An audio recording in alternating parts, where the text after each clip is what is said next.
The old man Bill. The old man Bill. The old man Bill. The old man builds. The old man builds is broken in the head. People not seeing reality has put them in the red. Where conscious and spirituality restricted from the norm and replaced with the ignorance of basic magnetic form. The geometry of God keeps running through his head. That's what makes old man builds broken in the head. The old man builds. The old man builds. Spheres of destiny are spinning in his mind, making him travel back and forth in time, battling the establishment for just a little recognition. Has him forcing the world to understand his premonition. That world will have all the technology in the end, even if it means his life will fail to extend. The old man builds. The old man builds.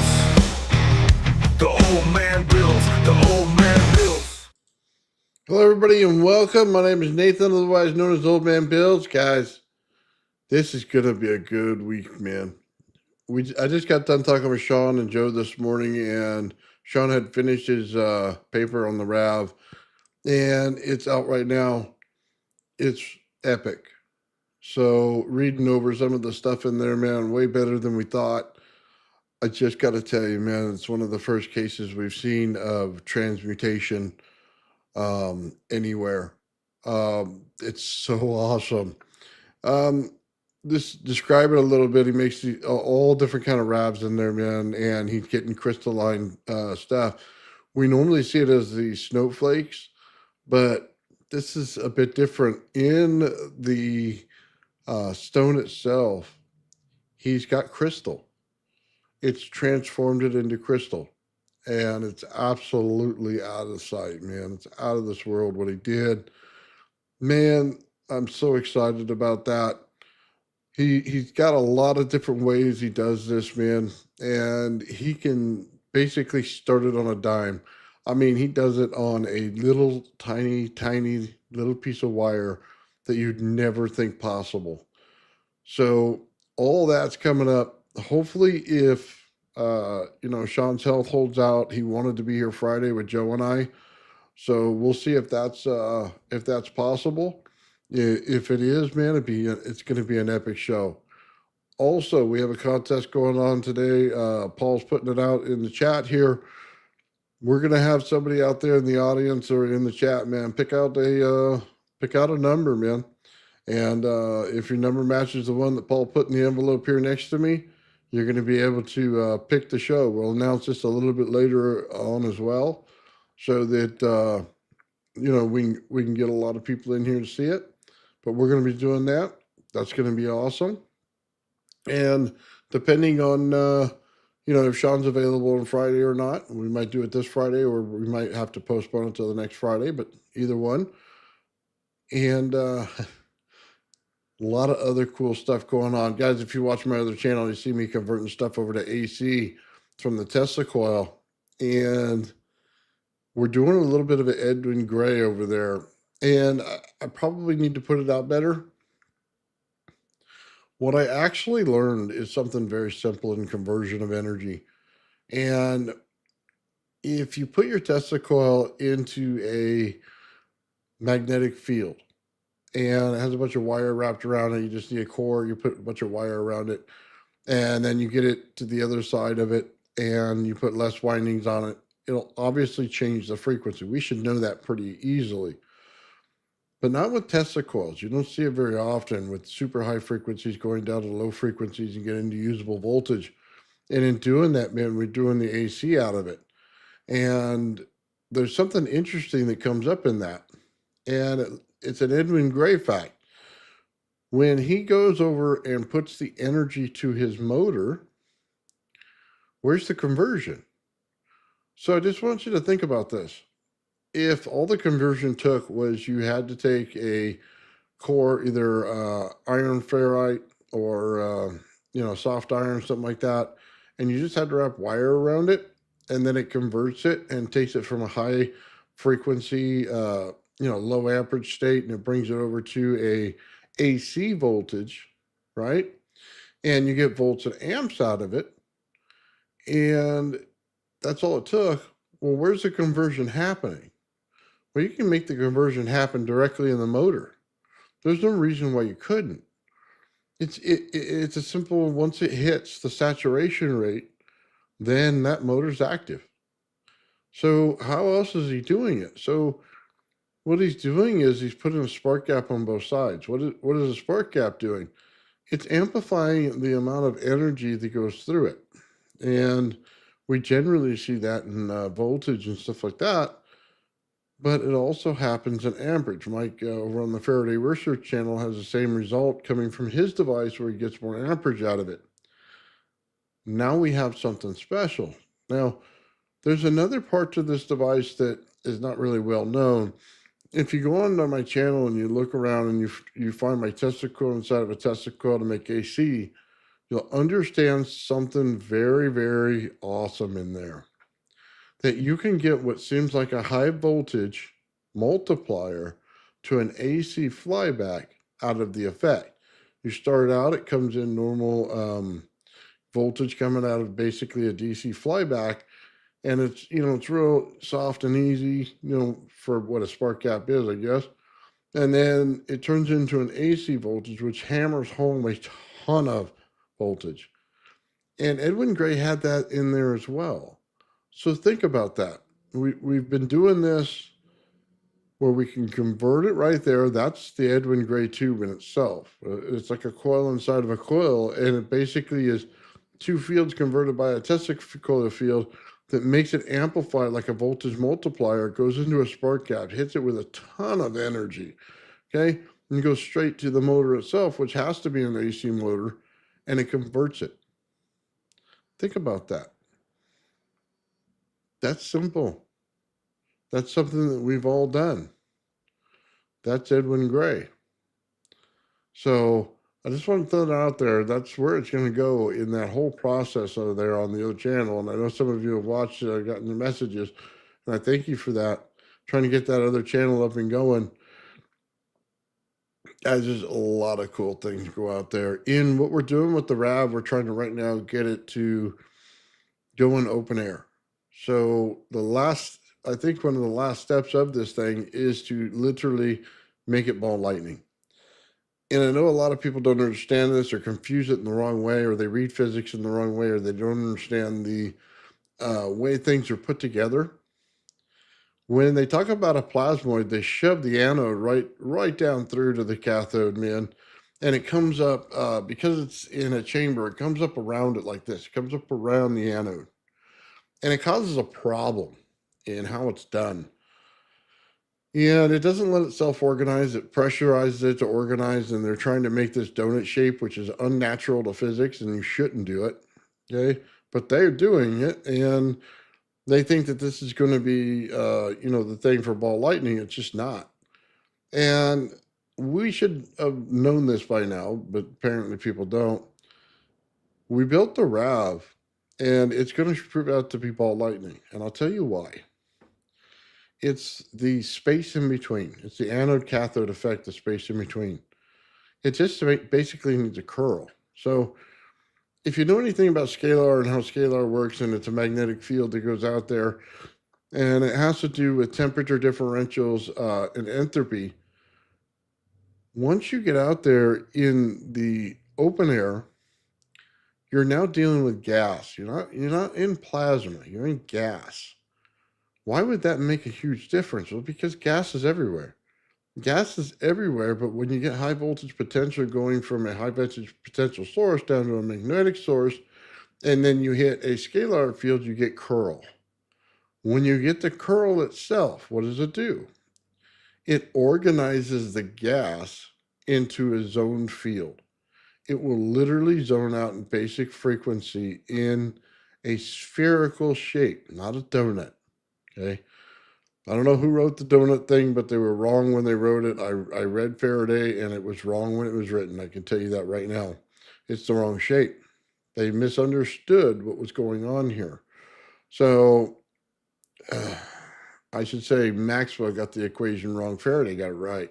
Let me just clarify that. It's not a donut shape. It's a sphere. So what you're going to get is a spherical shape. Now, What they don't tell you about that is when you build out that field, what happens is you start to structure the air around it.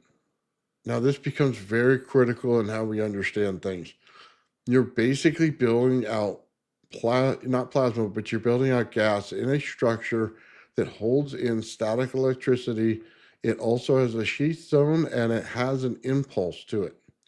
The impulse field on the outside is what gives it strength and holds in all the other fields. And as it goes, it stays longer between the anode and cathode. It gains strength on the inside, compressing it, causing the field to push to the outside, which gives you a barrier around it, which then structures the air around that. Why is that so important? It's because of the way the next step works.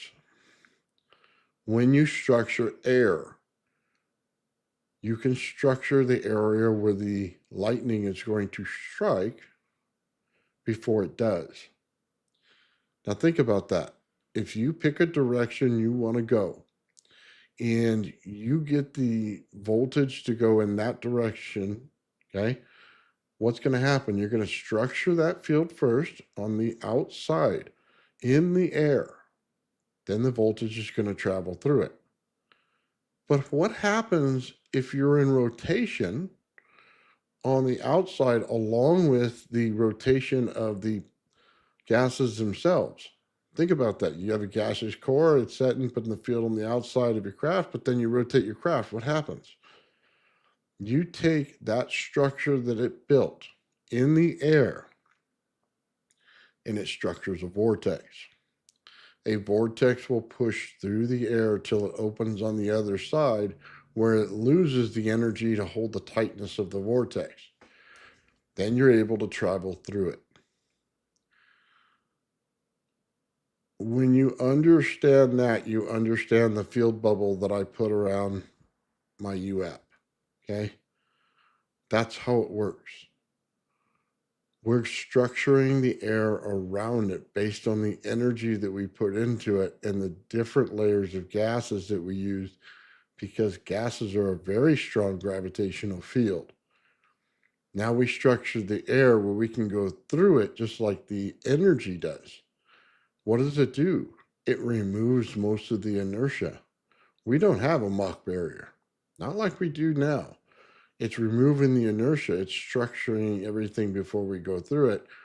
We now have, you can call it a Rosen bridge, you can call it anything you want. We're not bending any space-time to get it. We're actually getting in contact with the energy of the Earth itself in order to pull the field. We do it through our beat frequency. I keep showing it on my other channel. I showed it on this channel. And out there, I just want to say Dennis showed it as well. Well, we have that conversion from a regular spark gap to an AC spark gap. But what happens when you put them two together, you get the beat frequency. It's massively important. Okay? The two motors on my Gravity Flyer were creating a beat frequency, and I didn't realize how important it was till then. Guys, we're literally going to have an awesome UAP, man. This thing is going to be sweet. We have the field on the outside, man. We have the direction, and now we're building the structures in the air, man. It's unbelievable. I can't say that it can come together any better than this. And it's all based on we learned the RAV. And it was one of the critical features in understanding this. We stopped looking at it like physics looks at it, because they failed to understand this from Faraday, and Maxwell didn't get it. Okay. And let me just tell you what it is. When you start driving those little donuts around in rings, and you say, okay, you got this ring, and that's where the current goes, right? That's where your amperage is. That's where your magnetic field is. What's the problem with that? They're talking about a closed system, and in a closed system, you can never have that. Why? Because voltage and amperage flow together as a combined fluid. They won't ever form a ring. Ever. Not ever. Cannot exist. It flows around the wire. There's no ring. There just isn't. It's a flowing. And you could tell that as soon as you put frequency into it, it changed the voltage and amperage in a fluid state. And that's what it comes out to as it goes around it. You can't have a ring. If you had a ring, what would you have? Well, just create a heater, and then the heater would melt the wire. It would be no use to it. If you put, 30, 40 amps into a wire, you're going to fry it, cut it right in half. There's no way. It has to flow. It has to flow. So that part was wrong. They misunderstood what was going on. Faraday got it right. Faraday was working with high voltage, and he had a little rod with a ball, and he was talking about the field and how far it pushed out into the environment. And the other side of that was an impulse field that held it in. I say this, guys, because a lot of people don't understand that. I could tell you a ton about systems and how they work just in voltage and amperage and stuff like that in a DC system. And the Earth is a DC system. The oscillator is actually crystal that's going on in the system we're in. It's an enclosed system. So it works basically on the same way. A lot of people misunderstand scalar because of this. They don't understand.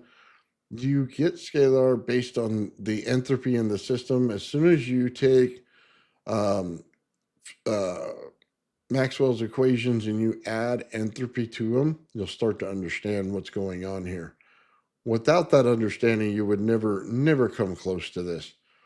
Once you add entropy in there, you can come out with scalar. Scalar now makes sense. Scalar makes sense as a planet-to-planet communication system. It also makes sense in how you build out fields around planets. It makes sense in how you build out fields around a ball, which is exactly what Faraday was doing.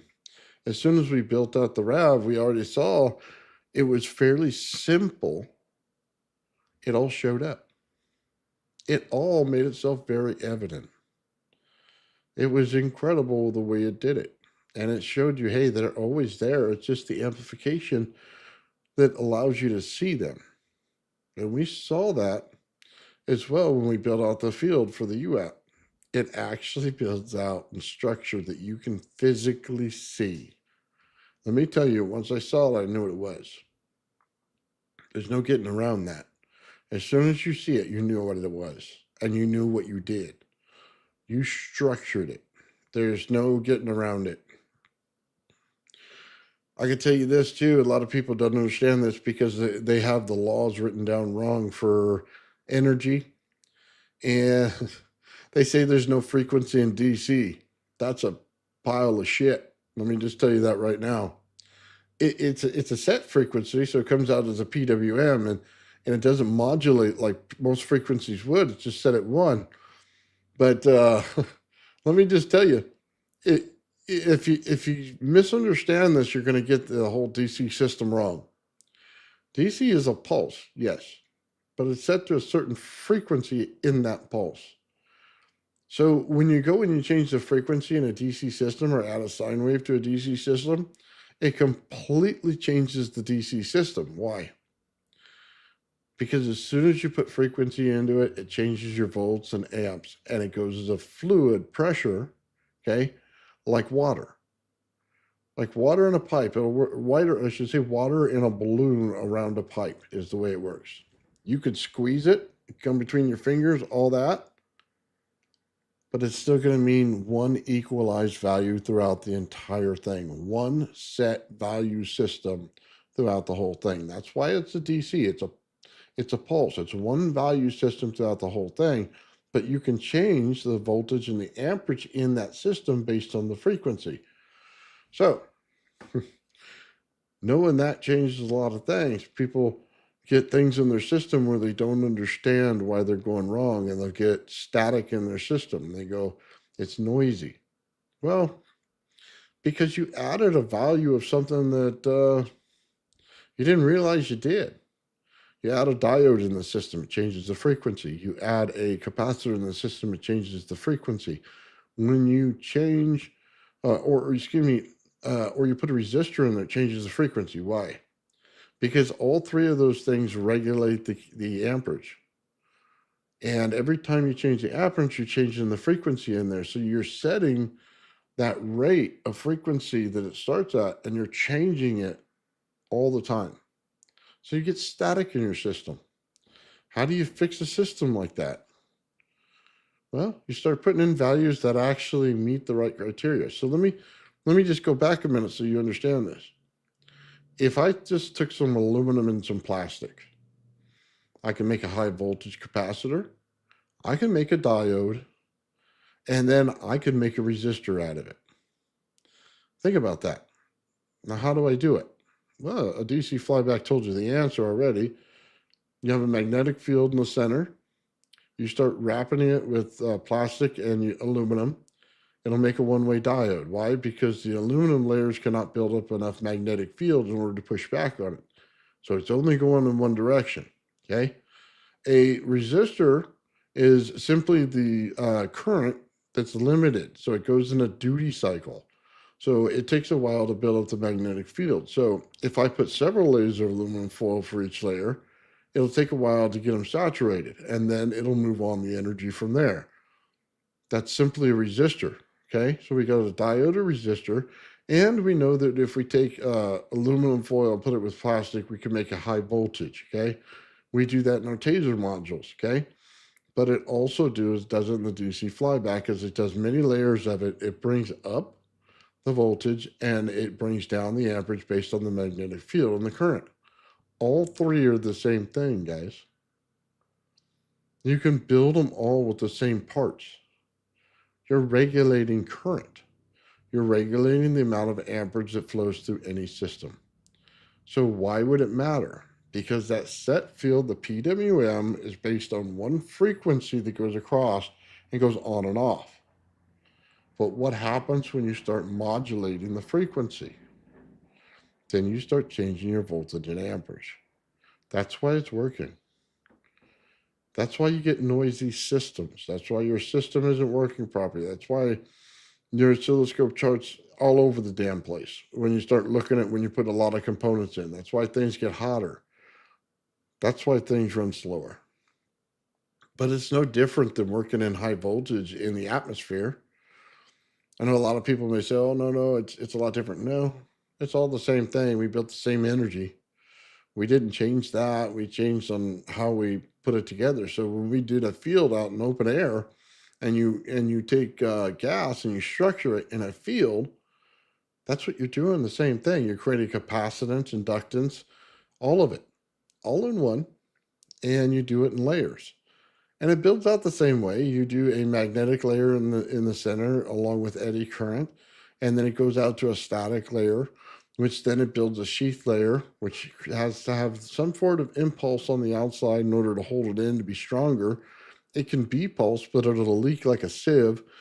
So you have to have an impulse in order to hold it in. And then you have structured gas. You have what basically is Jupiter. And it creates a great gravitational field. That's how you make gravity. That's as simple as it gets.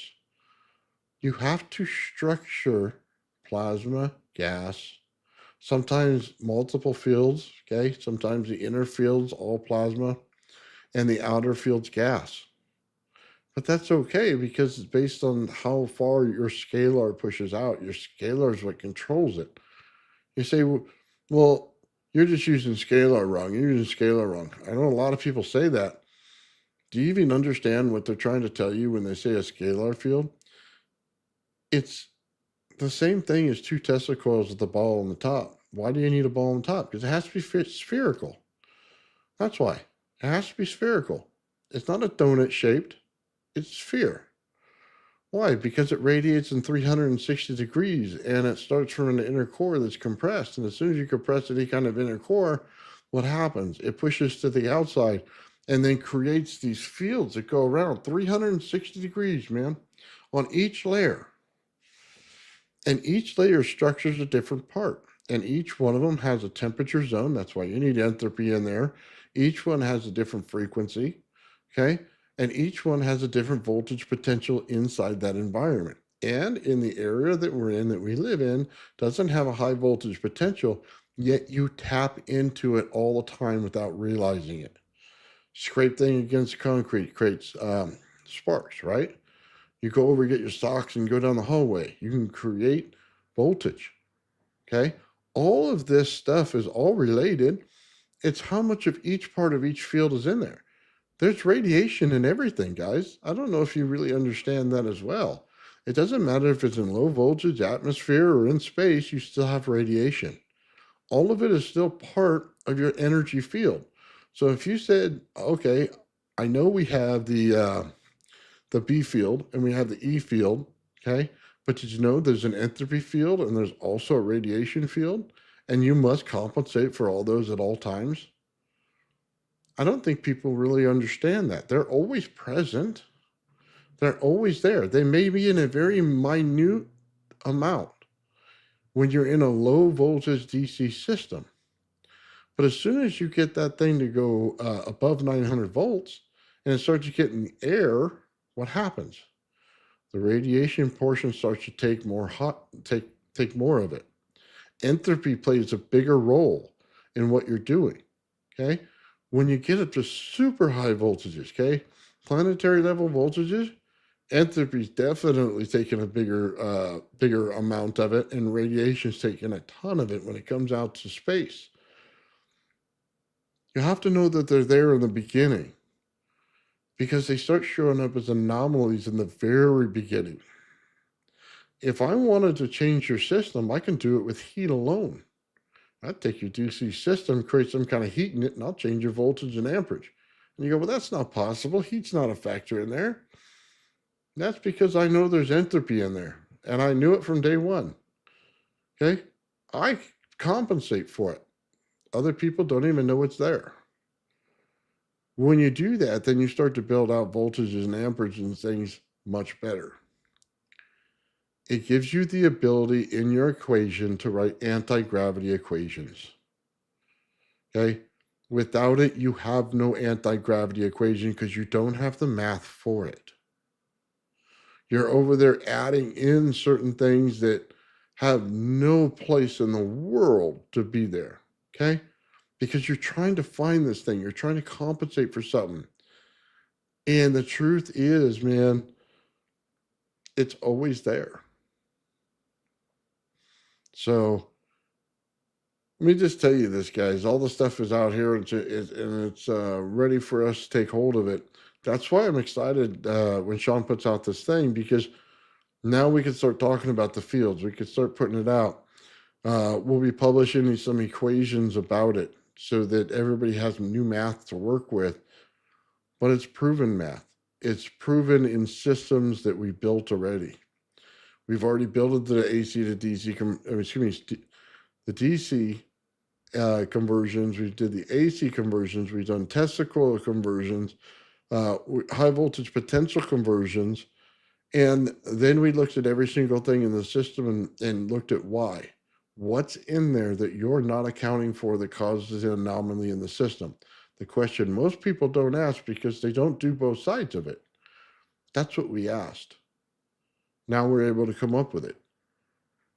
We have a bubble that goes around our UAP already. I just want you to know that. I've had it for a year and a half, and it holds in high voltage. It holds in gases. And when in reverse, it pushes both out.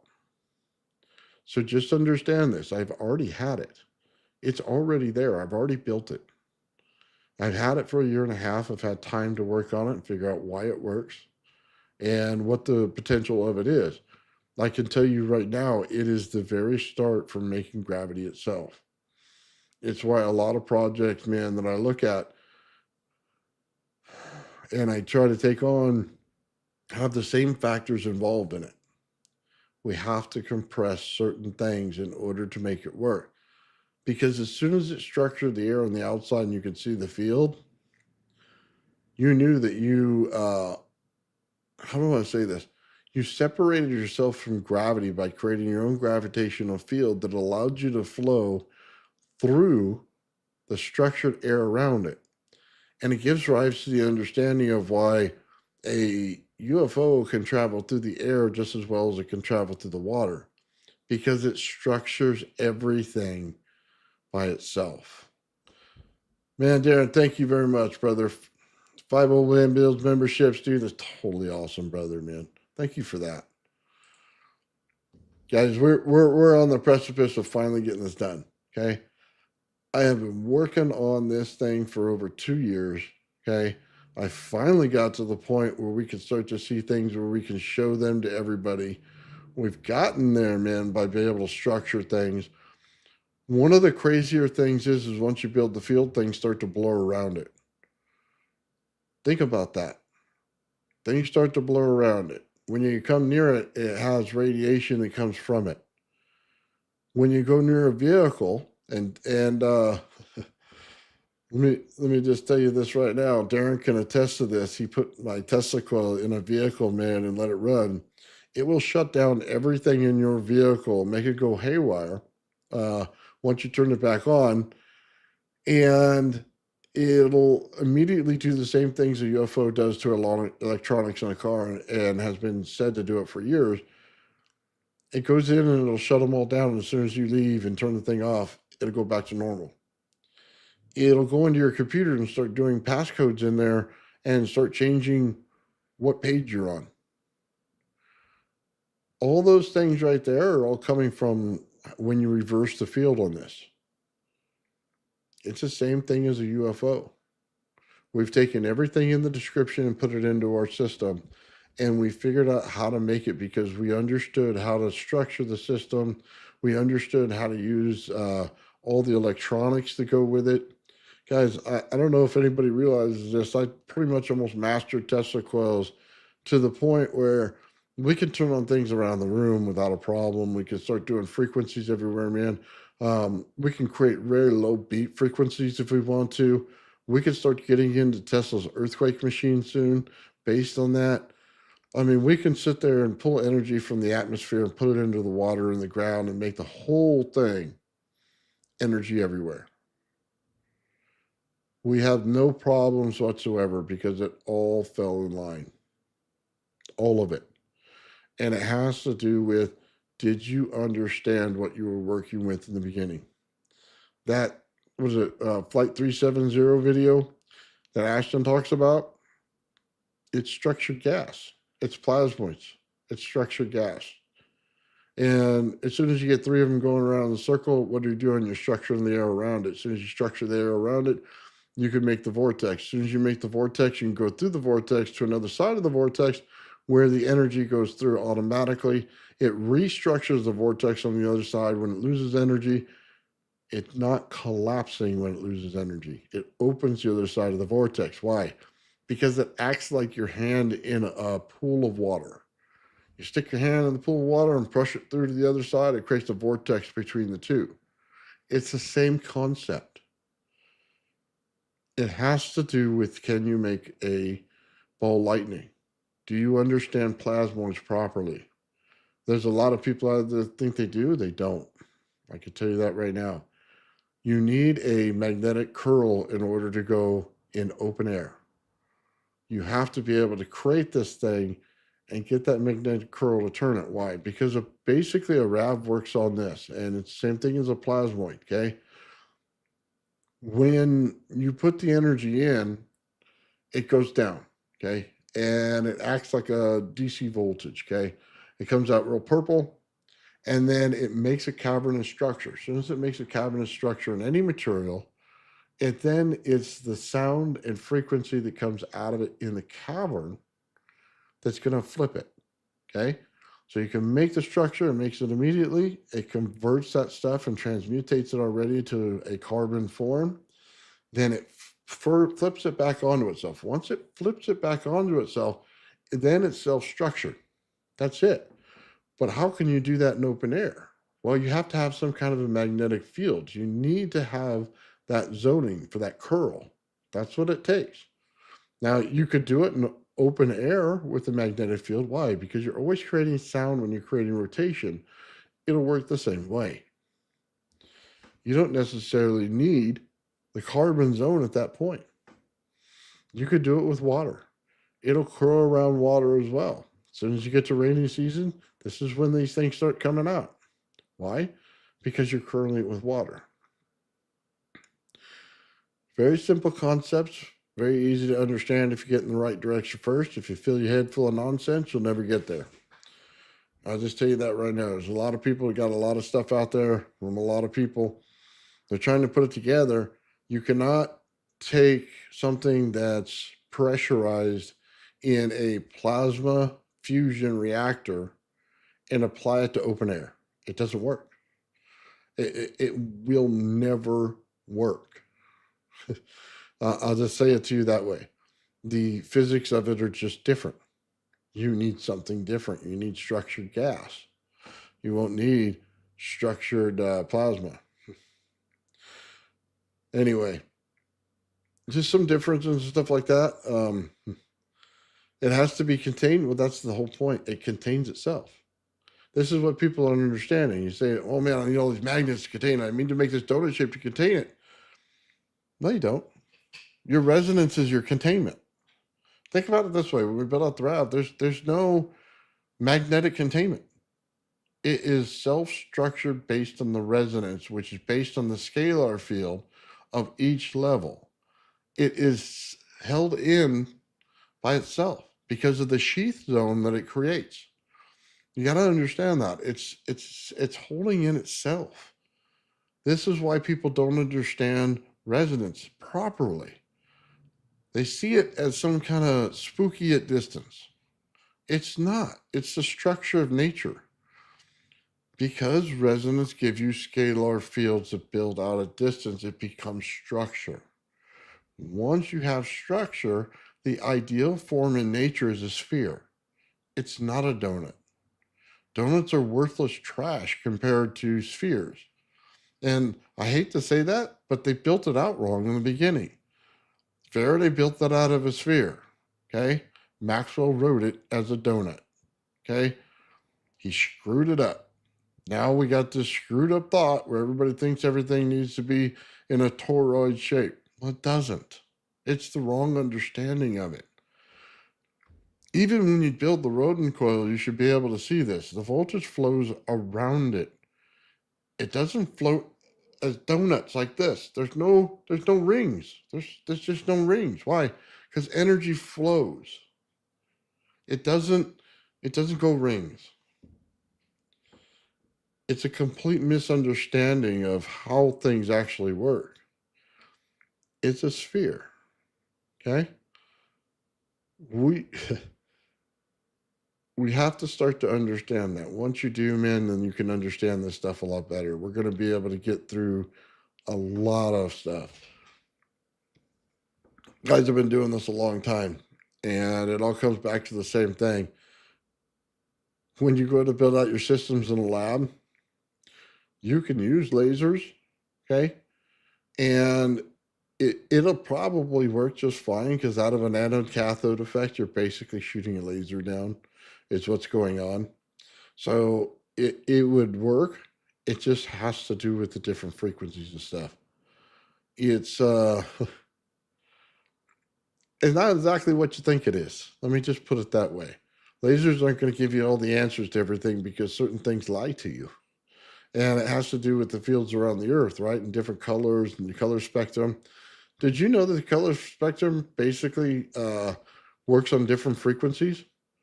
That it's, I don't want to say, it's like harmonics. That you can have one frequency for one color and then another frequency that matches that color if it's a half wave of it.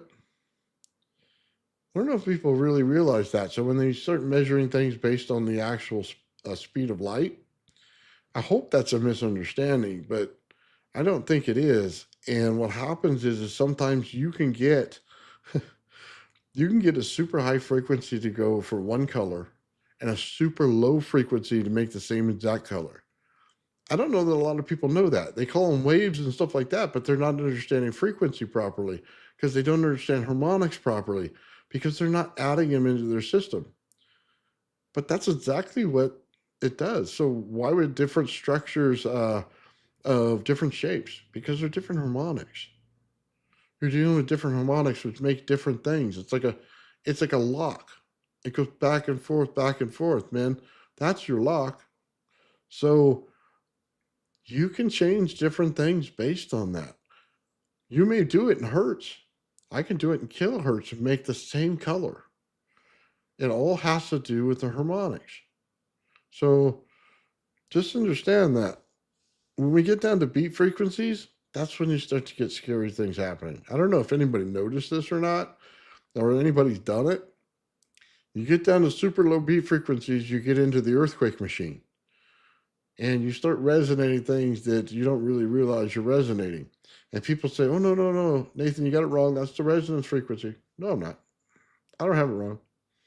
Not at all. I don't have it wrong. Because I realized something a long time ago.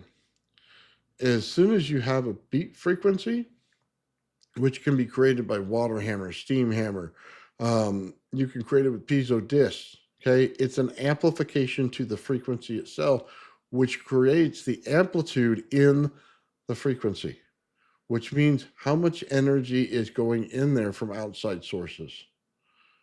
That's your resonance factor. Okay, that's what the beat frequency does. Why is it scary? Because now you can start getting into big structures because it's that simple beat over and over and over again at low frequency. That's what does it. When you get two Tesla coils to work together, you get a beat frequency in between them. They have to be different frequencies and they're just slightly off of each other. We're not talking a ton here. Okay, maybe 10 kilohertz or something like that. And you get a beat frequency that develops in between them. That frequency is the one that matters. They have a oh man, I forget the name of it, MDR machine or something like that. I'm sure you guys will tell me what the name was in the chat. They took two Tesla coils and they put these big things swirl around it, right, and they put you in the middle. Did you know that those two Tesla coils are not the same frequency? Did you know that they're off? They're off because they're creating a beat in between them. They're looking for the beat. They're not looking for the Tesla coil frequency. They want the beat frequency. That right there is what's going to put the beat frequency into you. Why? Why would that matter? Because most of your body works on a beat. You say, well, that can't be true, right? My heart beats, doesn't it? Your lungs work on a pressurized beat, don't they? Now, what are you getting to with that machine? You're trying to harmonize the beats. You're bringing your chakras into the right place by harmonizing the beats. Think about what I just told you right there with that machine. The Tesla coils are at different frequencies that create a beat frequency between them that's in a low hertz level, and it's trying to harmonize with the chakras in your body in order to change the beat frequency throughout. God, that's a simple understanding to a very complex problem. Harmonizing your body. People say, well, you can do that by just meditating. Yes, you can. But did you understand what you were trying to fix when you meditated? Probably not. Probably didn't realize there was a beat. Probably think you're trying to move a frequency around or something like that. And you're trying to harmonize the frequencies in order to get the beat frequencies to go through the chakras to get it right. That's significant when you go to understanding yourself. I could tell you this by working with these fields and stuff like that. And man, when you put that impulse energy into water, mud, stuff like that, you better know what you're doing with this because that's exactly what you're going to start dealing with. It's a very profound way of understanding it. It's the future technology. All of this is future technology. I'll be honest with you. All of it. Every little bit I'm telling you is going to come out in the future. And I guarantee you there's going to be channels out there that are going to start talking about this kind of stuff because they're going to finally start to understand it. As soon as we release those different equations, they're going to finally get it. And a lot of them, man, I look at them and I watch them, and they're a spectacular channel. And as soon as they see harmonics, they don't say it. As soon as they see beat frequencies, they don't say it. There's things in there they just completely avoid, yet it's sitting right in front of them. Yeah, I don't know if it's a fountain of youth or not, man, but I, I, I, I'd be a lot younger. I'll be honest with you. You wouldn't see all the gray hair. Um, I just know how it works. Okay, yeah, harmonics is a great way to say it. Yeah, well, because it's all proven out. I, it's all been shown already. Everything's out there. They're just not putting the right pieces together. They you get an argument in physics, okay, and I think it's the stupidest argument in the world. Okay, they go, "Oh man, my theory over here of this little micro stuff is the theory we got to follow," or "Hey, my theory over here of string theory's got to be it." No, my electrical theory in planets has to be it, right? And for the love of God, they don't understand how they all intertwine with each other. They they they think, "Oh my God, I have the greatest theory," and they're not realizing when they try to debunk somebody that they just cut out their own theory. You go, "Oh man, I know I work on string theory, and it can't be an electrical universe, right?" Okay, string theorist, how do you build your device to do it? Well, I take this energy in a laser, or I take this energy here in this high voltage field, or I take this energy here. Well, hold on. You just told me electrical theory was crap and that string theory was all that. So, how did you go back to the energy theory to build out your structure? Oh, well, you have to use it. Well, then why are you discounting their theory? You should not be discounting their theory because it is what you're using to prove your theory. You say, well, everything's got to work on a macroscopic level. Everything's got to work real tiny. Okay, well, how did you prove out an atom? Oh, we had this tube and we got the thing to bend and we created everything that says it's negative, right? And then we went in there and we made something that was something we could see and we called it an electron. And you're going, well, hold on a minute. You used high voltage theory, which is electrical theory, in order to prove out an electron. But what you actually made was a particle. And you didn't make anything at the macroscopic level. You made things where you could see it. They said, well, you can't really see inside of an atom. We try to use these super things in order to look into them in, and we can't see the atom. We can see shells. Seriously? Seriously? That's what you're going to give me? What you're not realizing is it's the same thing as building out the RAV. Once you get plasma to sit there too long, it starts to build out into matter. Matters are your shells. It doesn't matter if it's small or big. It depends on what things are in your electrical system to change them. If you add entropy in there, if you add radiation in there, then you start to see those things show up when you get to the bigger levels. They don't show up in the smaller levels. They're all the same thing. They build out in different sizes. And different things show up because they're automatically in the equation if you did it right. If you did it wrong, they look like new phenomena, and you're going to give them all the silly names in the world. I want to say thank you to From One Perspective for giving out 5 Old Man Build membership, man. Totally awesome, brother. I really do appreciate it. Thank you. Guys, we are understanding it the right way here. When it comes out, all the math in the world isn't going to help you if you go out and try to name everything a different name for the same phenomena. Okay? It doesn't help you at all. Matter of fact, it makes it harder to understand things. Do you think an atom's different than building out planetary structures from the sun? Well, let's look at it. You have a central core, and I could tell you if it is not the way that they describe it. Okay? But let's just go with this. You get a central core, and on the outside, you get a bunch of planets, right? Well, I can tell you this right now from creating the RAV. It works in the same way. You get a sensor core, and it builds out in what looks like plasma in the center, which it is. Okay. And on the inside, you have some kind of compression that goes on for the center of it. And as each layer builds out, it builds out a different element. Inside those different elements, every time it comes out, it builds out these little plasmoid structures. Okay. And it'll do it throughout the whole thing out in different rings of it. And the rings are based on where your scalar field is. And it'll go out, and that's just basically the drop-off zone. It's kind of the same thing in magnetism. When it gets out to a certain level, it drops off. Okay, it goes out and goes it again. And it builds out. And you'll get all these little different plasmoids that come out of it, which if you look at the scale of the way the sun and the earth works and everything else in our solar system, it's doing the exact same thing. What happens to the actual plasmoids that are out there?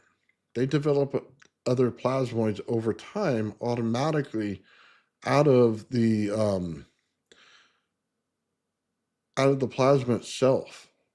Now you say, well, that can't be possible, right? Well, I just showed a video earlier today on my channel that showed you how the lens effect that everybody calls it is actually turned into plasma. Goes right over the plasma and turns it into plasma. What you're calling a lens effect or a camera effect is wrong. It actually builds out automatically. We don't have captures in moons. Moons are created in the beginning of time and each planet there around it. But then again, so are atoms. They're just smaller. That's it. It's created out the same way. It gives rise to different elements. Why? Because different frequencies create different light and compression with plasma, light, and gas. That's why. That's how everything builds out. And everything in it is intertwined to each other. If that sun shuts off, all the energy in every planet it shuts off with it. Okay? Let's just get that clear.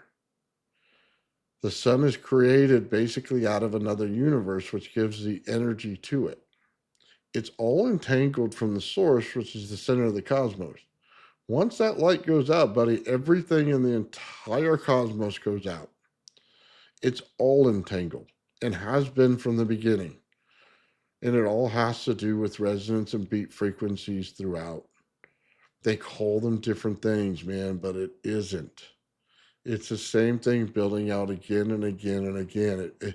The world loves repeating itself. The cosmos loves repeating itself. I'll tell you something from the Holy Bible if you want to talk about it. Go look at the pictures of them. Actually, look at the pictures of them. What you're going to find in there is they got a picture of Jesus right over his head. You're going to see this structure, and it comes out with a cross in the back of it. Okay, right over his head. He has a little ball underneath. You're going to find a fractal in there. You go, why would a fractal be in there? I don't know, but it is, isn't it? You're going to have a spherical structure in there. Okay. What they have in there when you build a high voltage and you understand this, you're going to see the Holy Grail. You're going to see everything the biblical things have told you about for years. They're all in high voltage. Why? It is the doorway to understanding what everything is in our cosmos, all around us, what God gave us. Okay? It is all there based on that. It is the holy grail of everything. Every time you go to look at this, man, they're trying to tell you something. You look at churches, they're showing you harmonics. You look at how they're built. They're showing you where energy passes through, levels and zones where sound isn't present, but it is louder than anything else in one spot. All of it coincides for the same thing. They were trying to tell you how it all worked. And it starts with the understanding of how energy works. If you can understand energy, you understand it all. What is the reverse of the RAV? It's walking through walls. That's what it is. It's a different dimension. It's literally walking through walls. It's ghosts. That's the reverse of it. That's the other side. That's the only other dimension there is. I don't believe in so many other dimensions like everybody else. I do believe in that one. Yeah, we Fibonacci. Anybody like Fibonacci? Fibonacci scale. You want to understand transmutation? I'll tell you how transmutation works. It basically starts with ionization. You ionize an element. And when you do that, it starts to soften the structure of the element. Then it goes to a vortex and tears it apart. And it'll bring it down to its fundamental level. Then it'll come out and start rebuilding itself. The first element you get out of it is crystalline structure. That's the first one you get out of it. It immediately puts a layer over the top of anything you work with. As soon as you start this device, it'll start building out in structure. Why would it build out in crystal structure? I mean, you really got to understand this. The harmonics dictate the actual structure itself. How many carbons does it put in there in order to make the structure? You got to ask yourself that. Is there air in the thing you're transmuting the element onto? Does it add that to it? We are starting to figure this out, guys. It physically makes crystal structure. And it'll do it as the first thing that it does. There. Sean gave us the okay, man. So I'm going to bring a few things up. I won't bring them all up because I want to wait for Joe and Sean. But let me see if I can't find it real quick. And I'll show you the transmutation. I just found it ironic, man, that this is what we're getting to. And, hold on. We'll stop at this one real quick.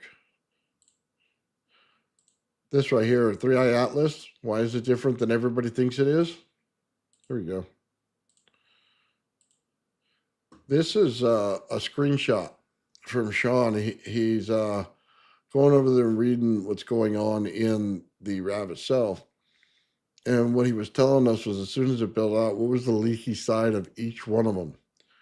He says there's blue light leaking out one side, and there's red light leaking out the other. You go, well, what's going on there? Yeah, Sean's the man. He knows how to do this stuff. So what is it telling you about 3i Atlas? That the two blinking lights that's going on in it is actually the light escaping from the plasma that's inside of it. Yeah. This right here, guys, this is the real deal. When we get older, God knows I don't know how much older I'll get. When we get older, this is going to be the foundation for all of it when they go to look at how planetary theory works. Hey, what's going on, brother? Nice to see you out there, if you serious, man. So Sean was talking about that too. He was talking about the dust. And we'll get to that. Because it's actually, when they start talking about the dust, what they're actually speaking of is like a layer of, when you put something out in the yard and it gets a layer over top of it, if it's metal, and that field itself is that dust. So it's not actually dust. How do I say that? It's actually a layer that goes over top of it. And that's what's building out on there. So basically, when you get the RAV in there and you have water, what'll happen is it'll go out like a spider web, right over top, right?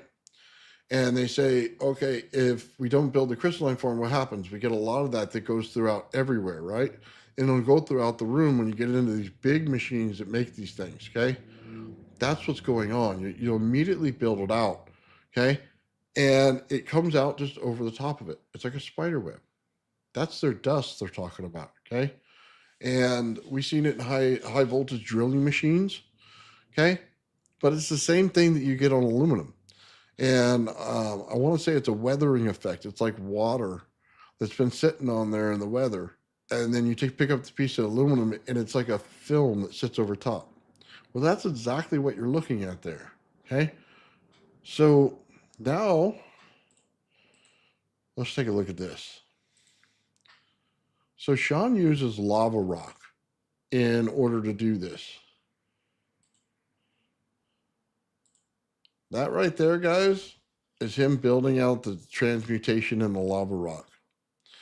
It's building out crystal inside of just a porous lava rock. This is something you can buy at the Home Depot. For lava rocks, it's transmutating it into crystal. You could see it on there, and we first saw it, okay, when kind of ironic, Sean showed it to me, and it had an angle on it, right? And he says, no matter what I do, Nathan, it makes this angle. And then when I look at it, it's shiny.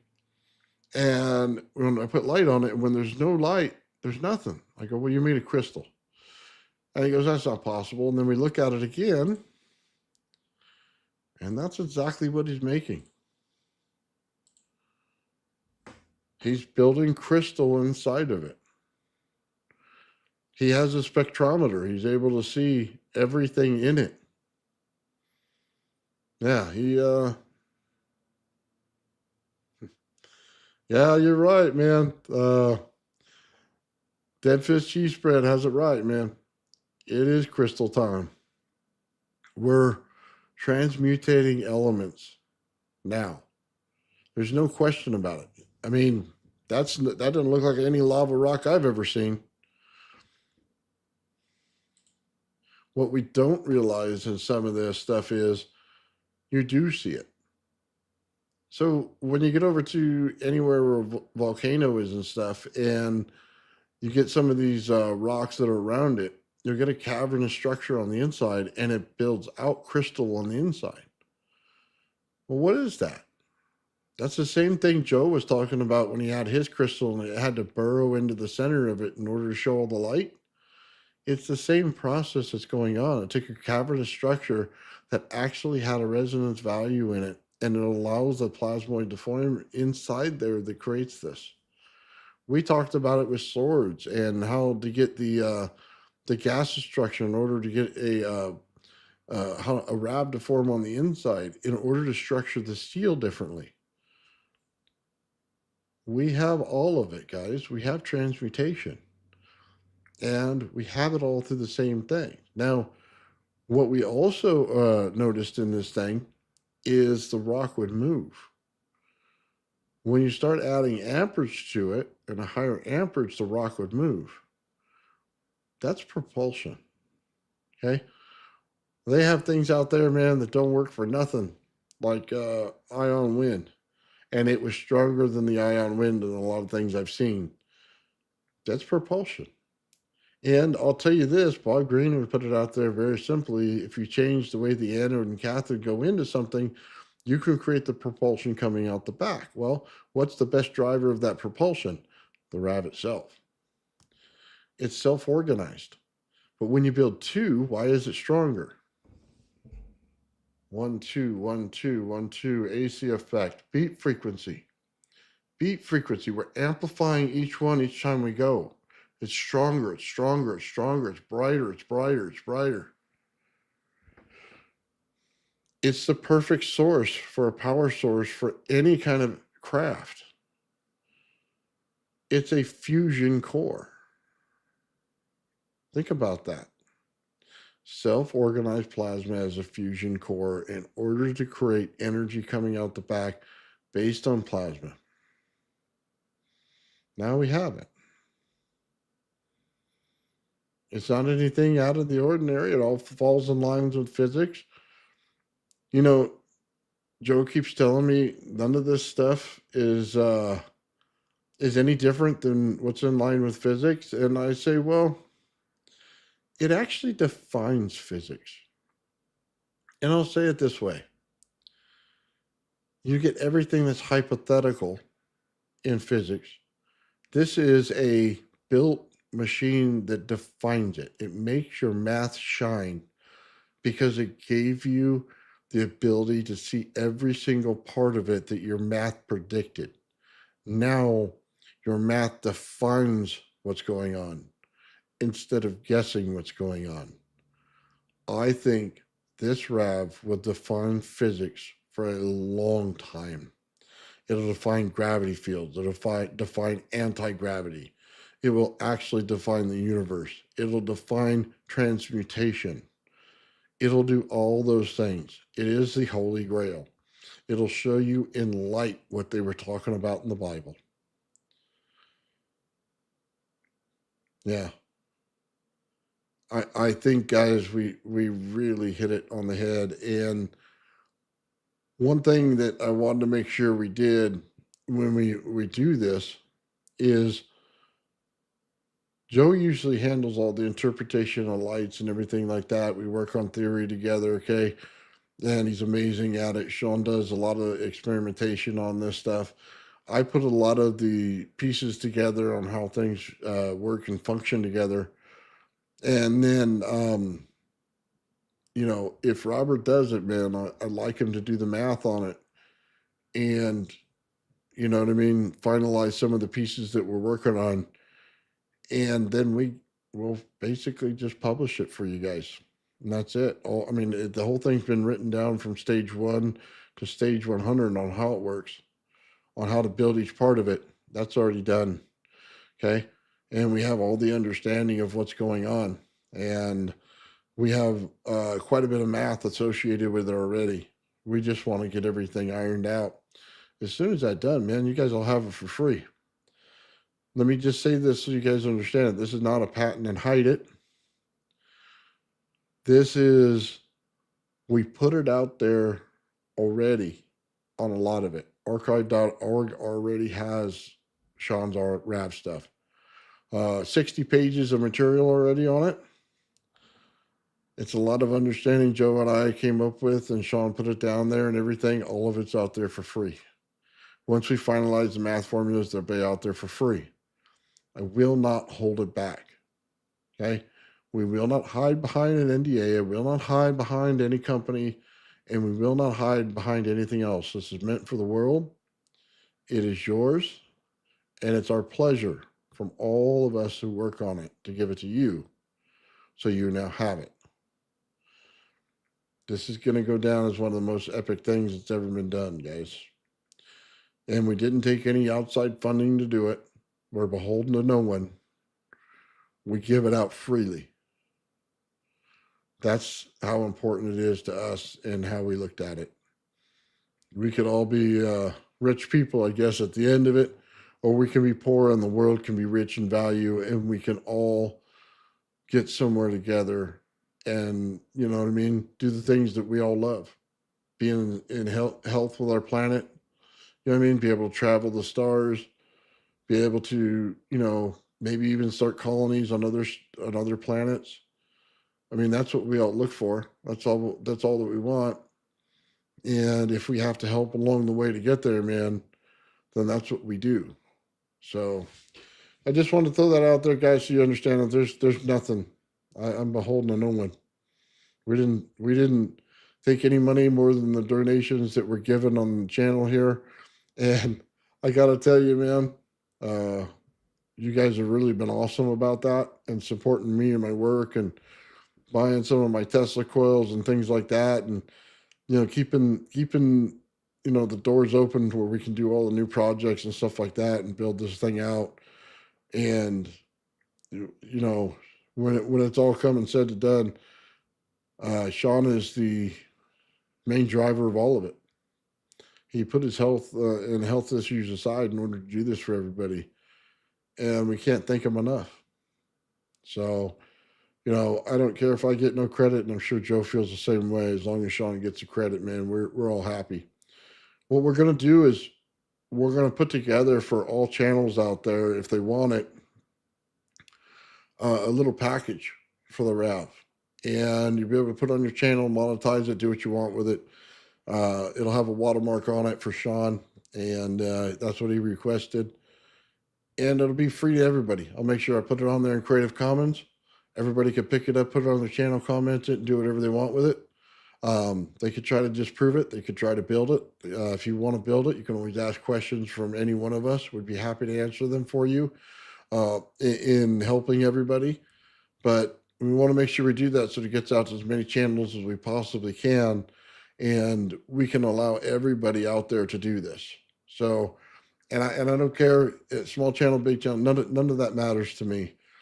If you want it, when we put it out, you have it. Okay, and I'll make sure that that's what I title the video as. That's what I put it in the description for you. Make sure it says Creative Commons on it, and then everybody has it. Okay, put a copy of it on your channel. You know what I mean? Monetize it if you want to. Do whatever you want to do, but it'll have the understanding of how to create these things. It'll have the kind of step-by-step directions of it. And what we're going to do as well is we'll put out a separate thing from that is going to be a longer video where we do the interviews on it between me, Joe, and Sean, and everybody else who gets involved in it. And then we'll show out how we came up with everything and how everything evolved. And we'll do like a 2-hour special on that. And I think everybody will enjoy that. So it's just kind of our gift to everybody else. It'll also have in there, I'm just going to give out the whole thing. Once we have everything done and it's written down, the field bubble that I create, that'll be out there. The addition to the Maxwell equations will be out there.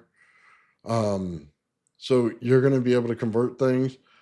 I have a book that I'm writing on how electrical theory works and how things go through AC and DC flybacks through Tesla coils and resonance. You'll be able to get all that. It's quite a bit of work, but I think it's well worth it for the whole community. And again, I want to thank everybody in the channel for supporting us and helping us get here. We're hitting a milestone in everything. And whatever you do with it from that day on, man, God bless. As long as you give credit to the creators, doesn't bother me a bit. Okay, I just hope it's for good means, not bad. And that's it, man. Yeah. Yeah, it's like Joe says, man, beginning of the thing, not the end, man. This is, I can't wait to see when people get this and what they come up with, because I already know what it is. Okay. Dude, it is literally, and I don't mean this in some kind of just, I don't know, pompous way, man. It is literally how you can build out like a mini sun inside your laboratory and see how things build out from it. Planetary structures build out. Man, you'll be able to do a lot of theory from this. You can see how the rings of a planet might build out. All that stuff would be in there, and it help theorize the next level of where things are. And then we can confirm them with the data that we get out there, you know what I mean, throughout the whole cosmos. This is also going to help in understanding our whole, I don't want to say this, our whole atom differently completely. Your whole atom structure will change once you understand this, because it'll finally make sense on how electrons work. It'll make sense on how plasma works within all this stuff. It'll make sense on how they build out, because you're going to be seeing the whole structure. You're not going to be seeing a test and a test and a test that can be misconstrued over the different tests. You're going to have it right in front of you, every little part of it, so that you can detail the little interactions between them. That's what it's going to mean. And then when it gets over to the light and everything, man, wow, is it just going to be special. That right there, man, you can't help but to smile when you see it. When I went on today and I put out that video of that light, and everybody kept telling us it's a camera effect, man, and we got dogged pretty hard for it because we always knew it was something more. And we saw that light structure become plasma and then go back to the light structure. Dude, it's epic. That was like the beyond epic moment right there. It was, how in the world did that just happen? So here, I'll pull that one up for you right now, man.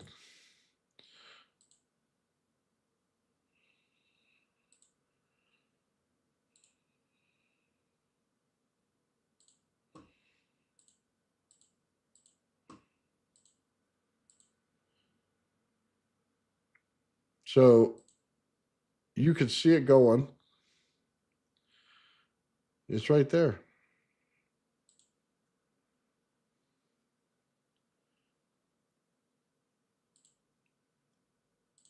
Right there. That light structure just became plasma. Look at that. Now watch, I'm gonna rewind it just a little bit, okay?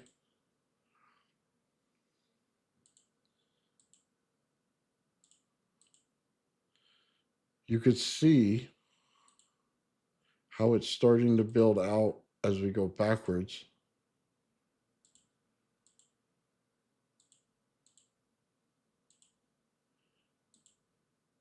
Look at it. Do you see it as light?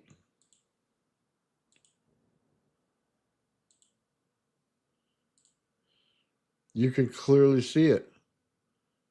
It looks like light, but look around it. There's a field around it already. It's already in conversion.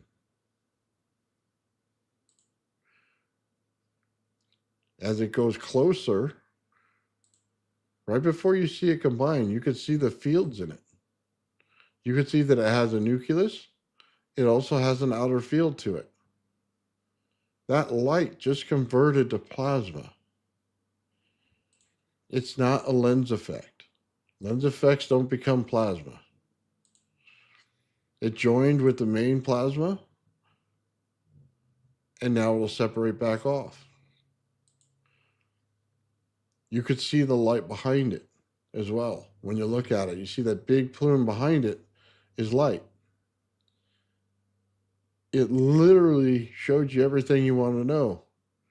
You could see another scalar field built around it. You can see the main RAV itself built off the scalar field. Guys, this is epic in the way that happens. I'll let it play a couple times for you so you can see it. There's no getting around it anymore.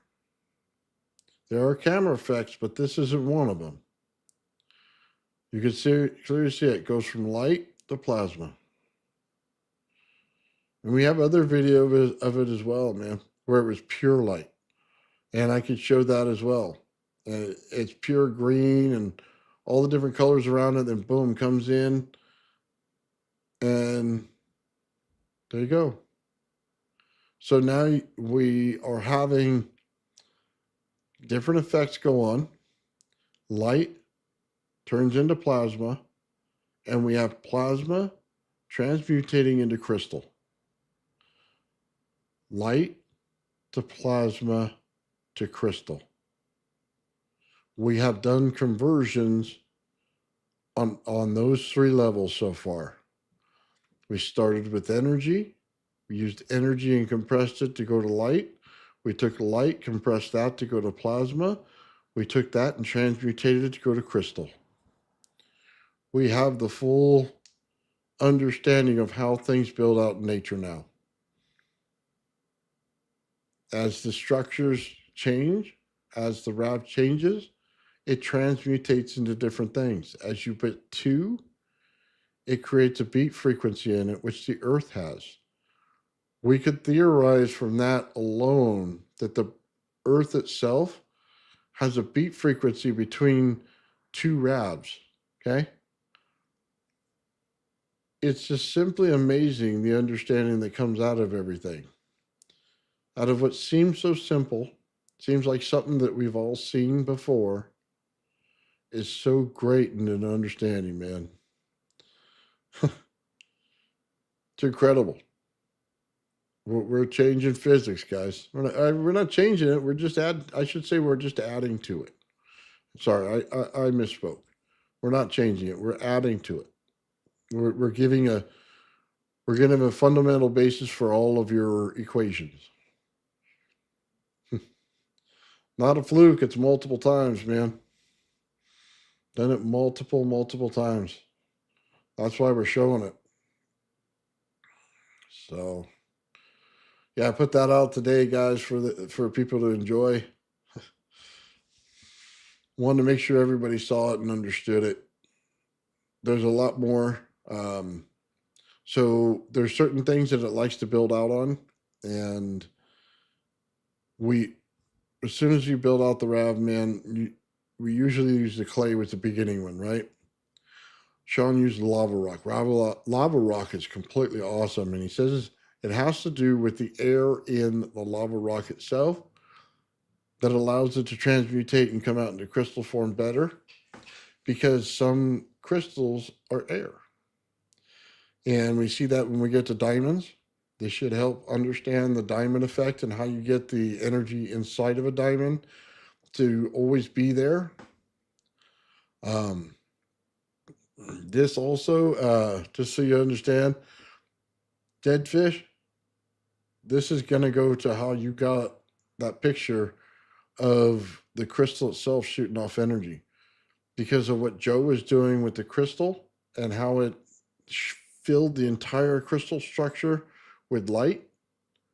Well, all that's energy, and all energy is based on the same thing. And when you have light that escapes in one direction, it can shoot off into the air.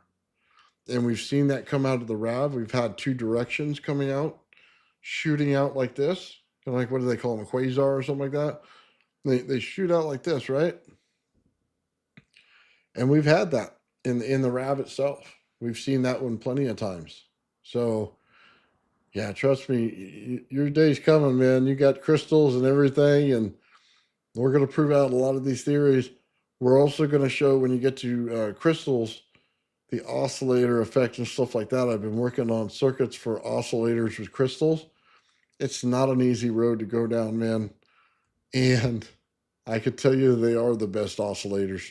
And I've been working with Sean and Joe on this kind of stuff. We're all in a little forum together. We've cured a lot of problems that go on in circuits. Let me just tell you it that way. So, right on, brother. So, all right, guys, just while a lot of people are in here, I just want to go out there, say this again. Dispatch came up with the thing for us right here. We got an envelope, okay? And what he asked us to do was pick a number between 1 and 100, and the closest one gets to pick a topic for the show. We are actually, if Sean comes on Friday, we're going to do that show on Friday. If Sean's not available, we'll do it that Friday, or we'll bring it over to the next Friday. But guess between 1 and 100, men, and I believe Dispatch says the closest one to it should win, and then we'll unveil that and we'll put it out there, man, what the topic is. So I think it was pretty awesome, man, for Dispatch to go out and do that. Yeah, go right ahead. Dispatch says, can I give out the list first? Yeah, I think he's been asking the question throughout the chat through the whole time. So, Victor, make sure you put Victor on there at 37.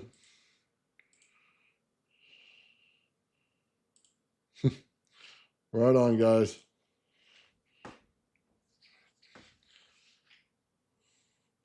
Yeah, resonant oscillator, yeah.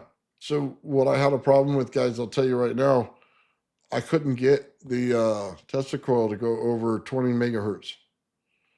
And I built them super small and everything. I couldn't get it to go over 20.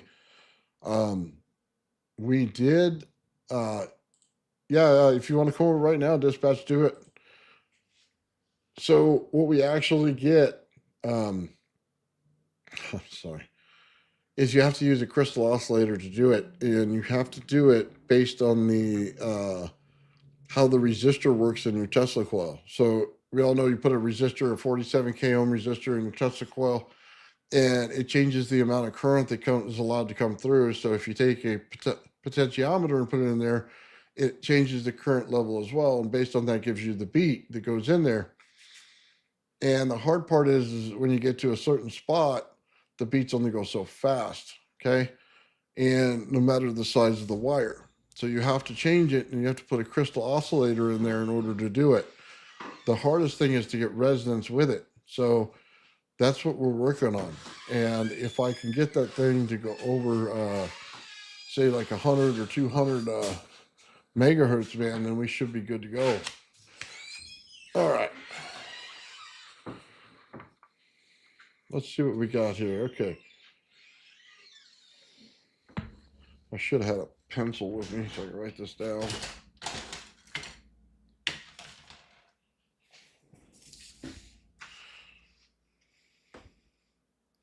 B. Sears had 37. And then we got 33. Okay. From Malone Lancer. Let's see if we got any more numbers that show up here.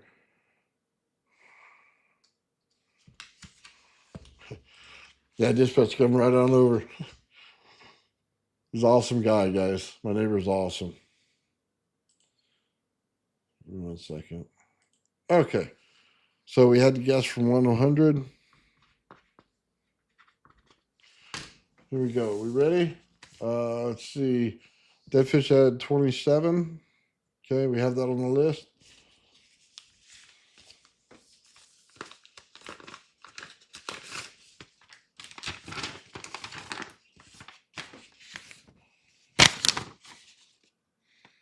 There you go, guys. There's the winning number. So let's see who's got it. We got a 67. We have a 90. See if we have above a 90. No.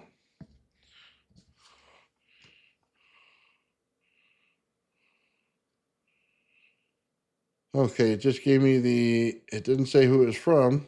Is anybody out there that had the 90? They gave me what they wanted.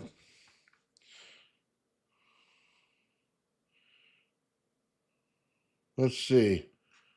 As in Tesla center rod, center core motor. Oh, it is. Say Darren. That's you. There you go. Darren got it. Right on, brother. They already knew it before I did.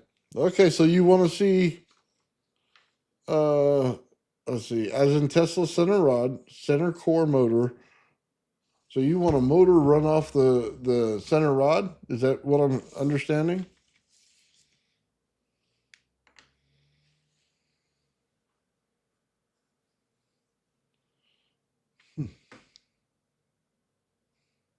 Let's share this right here.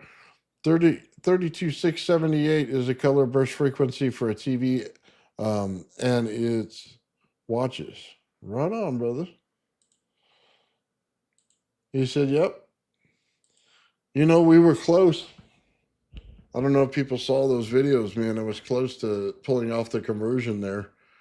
I couldn't get the capacitors right in that. So we're gonna have to go back to that and revisit that a little bit. I'll have to work on it throughout the week and see if I can get that to work out. Right on, brother. That's a good one. Because we've been doing the conversion with the AC flyback, and that's been working out really well to go into back to AC. So the center rod, you may have something there. We may be able to pull that one out. And if we can create that magnetic field and mineral oil, I think we might have it. So yeah, I think we're gonna have some success there. It may not be a tremendous amount. Okay, we've got the motor to move before. I think one of the things I'm missing on that is it burst out. Okay. And I'm basically shooting all the watt at once, right? So it's giving me all the amperage at once and all the voltage at once. And we weren't able to continuously run. So we have to put some form of duty cycle in there. So either we got to put a resistor in there, or we need to go in there and put a trigger circuit along with a duty cycle in order to do that, in order to hold some of the energy back. And then that way it'll come out a little bit at a time and we'll be able to run the motor. So it just basically pulses the amperage as we need it in order to get the motor to run. So we may have a conversion there. I'll just write that real quick.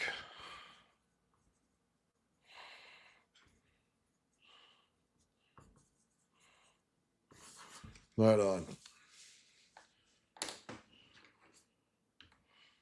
Primes or fields unto themselves. Well, I think we're going to find, and I could be mistaken, you're the expert in this, Victor, that we're going to find that you're going to have primes on one side and you're going to have it's going to be like odds and evens, you know what I mean, on both sides.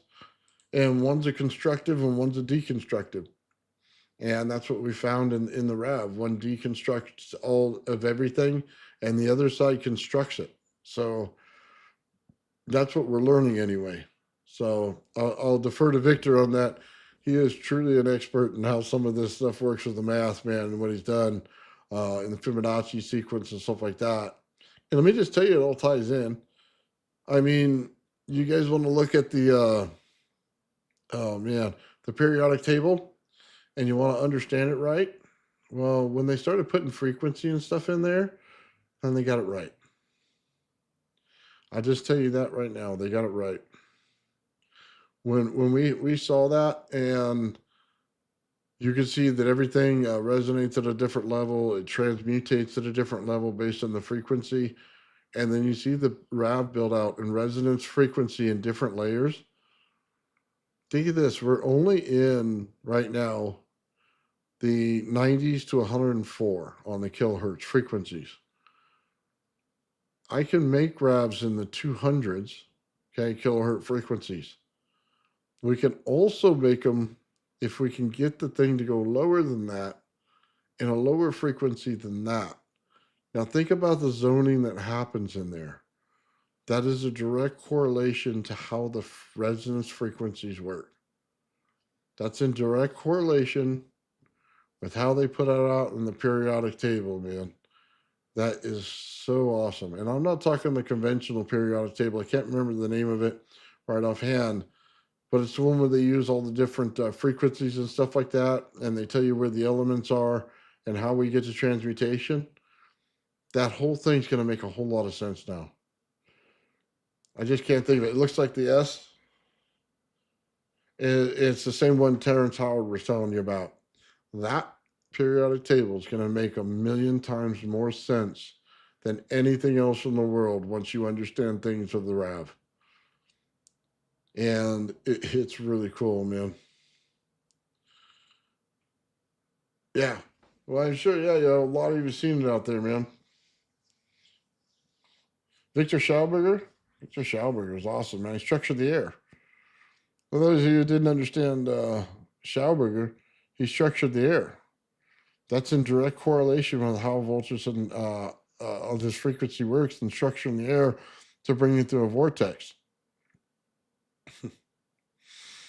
And he figured it out because as soon as you put a bunch of high voltage in something, it comes out to static. And on the static on the outside of it that builds the field on the outside, it structures the actual air molecules around it. As soon as you put that in rotation, what does it do? It creates a vortex. In that vortex, the actual impedance level of the air is so much less. So what happens? That you can run your aircraft or whatever you have at a very low speed, but it has come out to be 100 times the speed because there is no air pushing back on it. There's no Mach barrier to break. It structures the air right in front of you.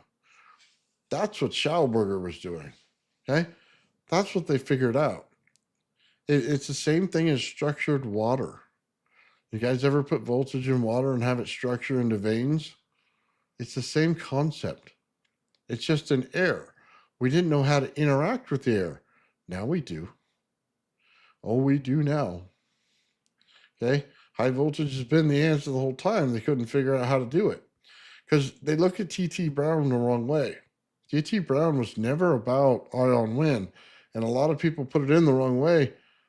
It had to do with the space in between the anode and cathode that seems like dead space. How do you interact that with the anode and cathode?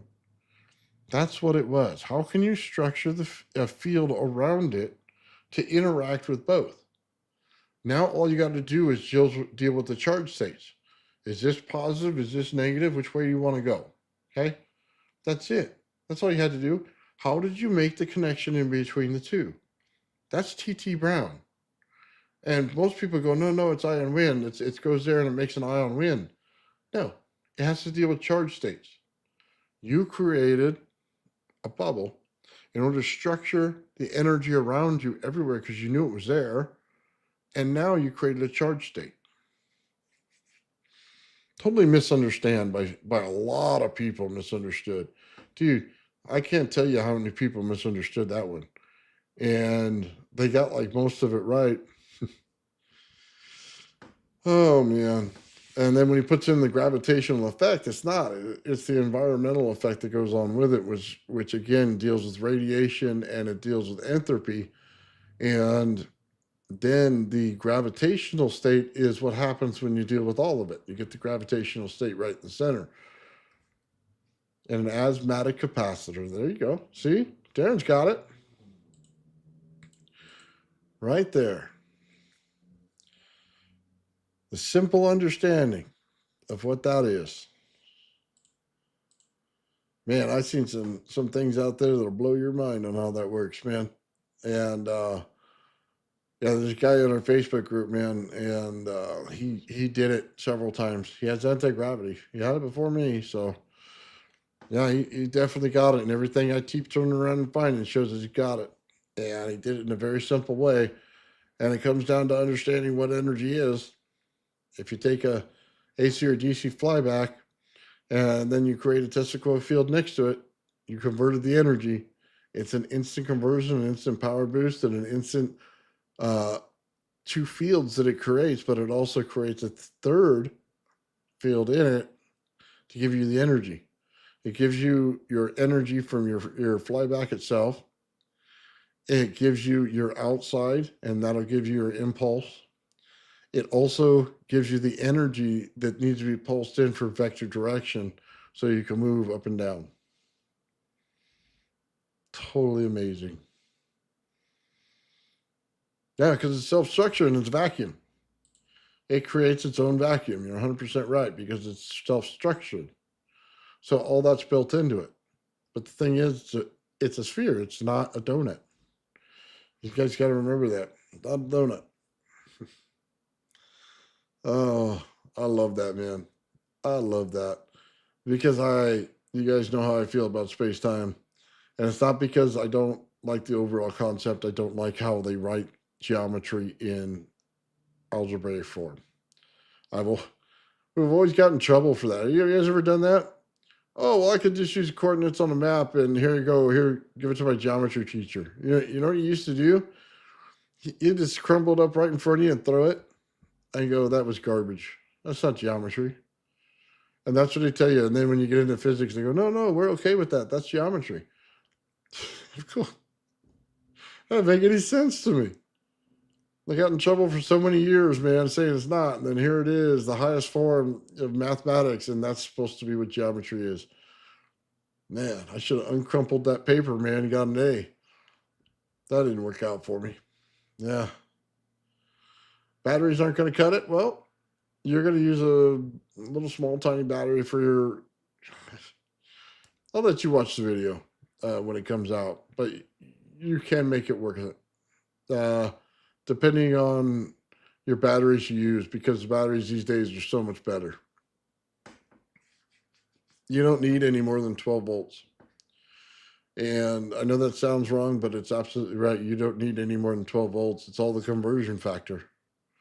What you're doing inside of your conversion factor, you don't need any more than 12 volts. And for those who go, man, I plugged into the wall, it's 110 volts. Well, yeah, but you didn't see the DC system inside breaking down the voltages of 12 volts. You didn't see the 220 being broken down into 12 volts. You didn't go in there and look for all your transformers and see how it's converted. It literally can be done on 12 volts because there's a high conversion factor when you get over to static electricity and high voltages through a flyback. Man, you get to 60,000 volts out of 12 volts. And you say, well, how the hell do you do that? Well, it's because out of those 12 volts, you took the three amps and you converted them over to volts. They don't convert 1 to 1. I mean, you do realize they don't convert 1 to 1. I can't remember what the number was. 10,000 for every 1 amp. In high voltage, that's the way it works. So when you go, man, I got 70,000 volts. Well, how many amps do you have? You go, man, I touched it and it zapped me, but it didn't kill me. Why? Well, because that conversion rate. You don't have any amps in there. The amps are never zero. I don't know if anybody's ever told you this. They're working on math problems and they go, oh, you can bring the current down to zero, or you can bring the voltage down to zero. Well, let me tell you, that's a pile of horse shit right there. That's not possible because they all work in a system with each other. You have to have, even if it's 0.00001 amp or the same in voltage, it must be present. Therefore, you can never have a zero on the other side. Not physically possible. Some people who try to tell you it is because they're working with mathematics and they have no idea how electricity actually works. That's the only reason I can give you for it. Absolutely no concept on how it actually works. Because math will give you a zero when there's not actually a zero. It's like saying, I got $5 in my wallet and I want to multiply that by zero. And then you go, well, do you still have your $5? Yeah. But what did math tell you? That you have $0? But how many dollars are in your wallet? 5. Okay. There's a math brain fart for you. It's the multiplication factor that's zero. It's not actually the amount. But when you do it in mathematical terms without understanding actually how things work, you end up with zero. But go up to any one of you. There, put your $5 in my hand. In my other hand, you can have your multiplication of zero, right? And then when you tell me you have the answer zero, I'll take your $5 and I'll keep it, right? Because it's the multiplication factor that's zero in it. It's not the number you had. Anyway, do that with kids, man. You end up with a bunch of money. Shouldn't probably fool kids that way, but that's what they're told. What are you going to do? Mathematical things don't always work in the real world. Okay, I can tell you that. I just think it's hilarious. Anyway, yeah, we got some cool stuff going on, guys. Hey, I wanted to throw the shout out there, man. On Friday, also, we do the Traveling Fools channel, man. Totally awesome show that goes on there. For a lot of you out there, you've watched it, man, and hang out in the chat with me and stuff like that. And we do trivia. We do the fun show on Friday, man. We all get to hang loose a little bit. You know what I mean? Tell a few jokes, have some cool guests on. We get callers that are just, dude, out of this world, man. They got cool stuff going on. They like to talk to us, man, and we all get on there and have a good time with them. It's a really fun show. We do it Friday nights, 7:30 Pacific Standard Time. We do Mike Faraday's channel at 6. Let's see, 6 p.m. Pacific Standard Time on the Faraday Research Channel, man. Bunch of cool guys in there just talking about engineering stuff. And one lady, we always have Lulu in there, man, keeps us all sane, and a really smart lady herself. And then, me and Joe do our thing on Friday, and we talk about some cool things out there. Darren, your topic's going to be coming up here, man. I don't know if it's going to be this week or next week.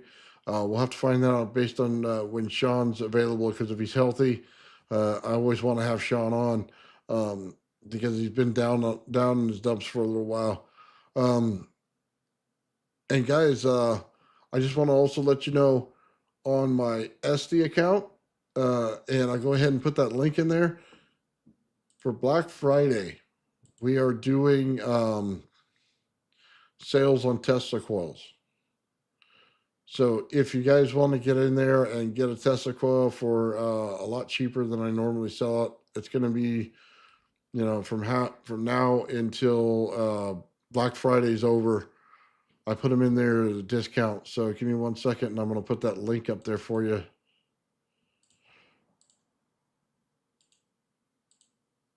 There you go. There's my Esty link right there.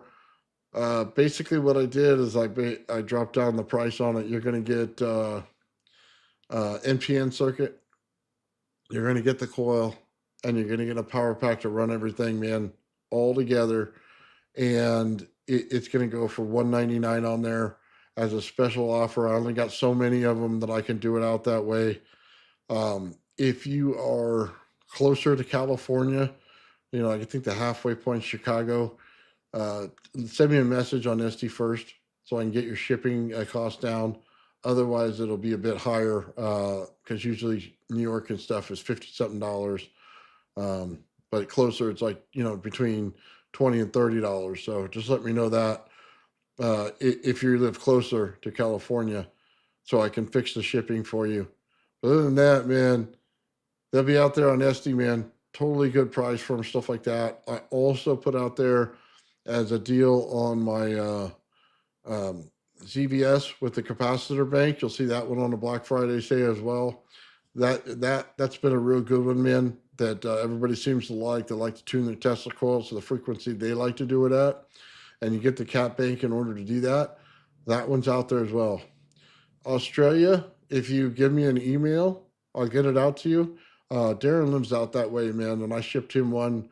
I think the shipping on it's $150, but we'll get you the price on the coil, man. It's just the shipping if you're okay with it. And we did that on, what did we use for that? I forget what service I used for that for the money thing, but it's secure. I'm trying to think of the name of it. It'll come up. But yeah, you can ask Darren, man. I shipped him his. He's gotten a couple of coils from me, but not a problem. So yeah, shipping's quite a bit when you go international. So, but that's still not a problem, man. You just get a hold of me first. You know what I mean, on my email, and I'll take care of that for you. So let me put my email out there.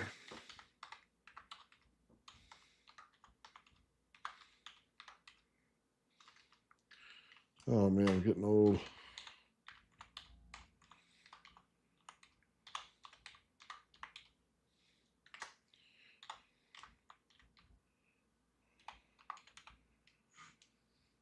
There you go, guys. There's my email right there. Just get a hold of me ahead of time. So that way we can take care of it, man, and we get that shipped out to you right away. And I try to, as soon as the money goes in, man, within a day or two, it's shipped out. So, and then you get your tracking and stuff. So I don't try to mess around on that stuff, man. The stuff's already built, it's already here, it's already done, it's already tested.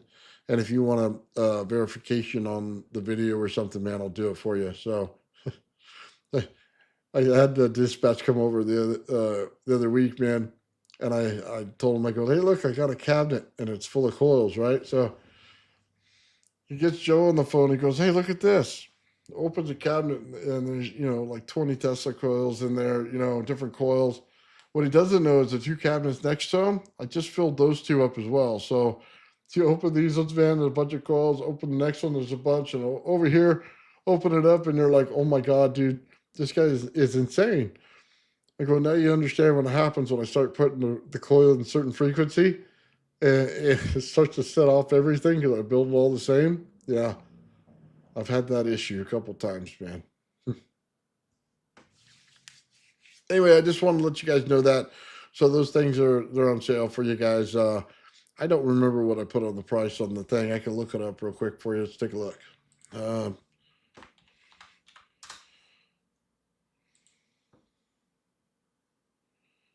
do, do, do.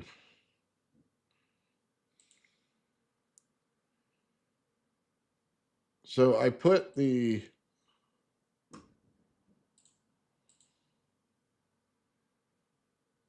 let's see, the Cat Bank and the ZVS. I put them out there at $140. Usually I charge about $200 for those things, man. So it's $140. You get the nice plate on the bottom and you get the Cat Bank and you get the ZVS ready to go. So that's the deal there. Like I said, the coils, I have a green one, a red one on there. I'm also going to sell the regular black and gold. That'll be up by tomorrow, and they'll be at $199 until the end of Black Friday. So, and they're available now. If you wanted the black and gold, it doesn't have it yet. All you got to do is email me ahead of time, man. I'll make sure I put up the listing for you and you have it, and I'll be able to ship it out. So, with that said, man, I'll stop talking about my stuff and things like that. But yeah, you'll be able to get whatever you want, man. And I'm appreciative for it. And like I said, it goes to help out in building all the stuff we do. And one thing I'm kind of excited about is now that Sean put out all his videos, man, and he's allowed us to put them out. You're gonna be seeing a lot more of that. Had a lot more stuff to catalog out there. Um, and we're going to be doing some verifications on a lot of stuff just to add to Sean's work out there that, hey, yeah, we're able to build the same. We got the same parts. We're able to verify it. I have a new circuit going to be coming out here soon for everybody. For those of you who've been with me for a long time, you've seen me go over and take a DC system. I basically can take a ZVS or a can't even talk, a transistor, and I can add frequency to it. I can add a sine wave, and I can also add a duty cycle to it. So that circuit, I'm going to be putting it out for everybody so you guys can all pick it up, man. Um, that's going to be really cool, man. A lot of people want to do that. They want to add frequency to their DC flyback or their AC flyback, and they don't know how to do it. I'll be putting that circuit out there for everybody, man. Make sure to get the cooling right. Make sure that it works properly every time. And that you can go over and start just converting. And you don't have to worry about, hey, what's the direction here and this. You'll get the schematic with it, okay? I'm not trying to hide anything from anybody, so that'll be out there for you too, man. So just trying to help the community, man, any way I can. Get it done. You know what I mean? I don't make a ton of money on this stuff, guys, but I make enough to help the channel buy wire and stuff like that.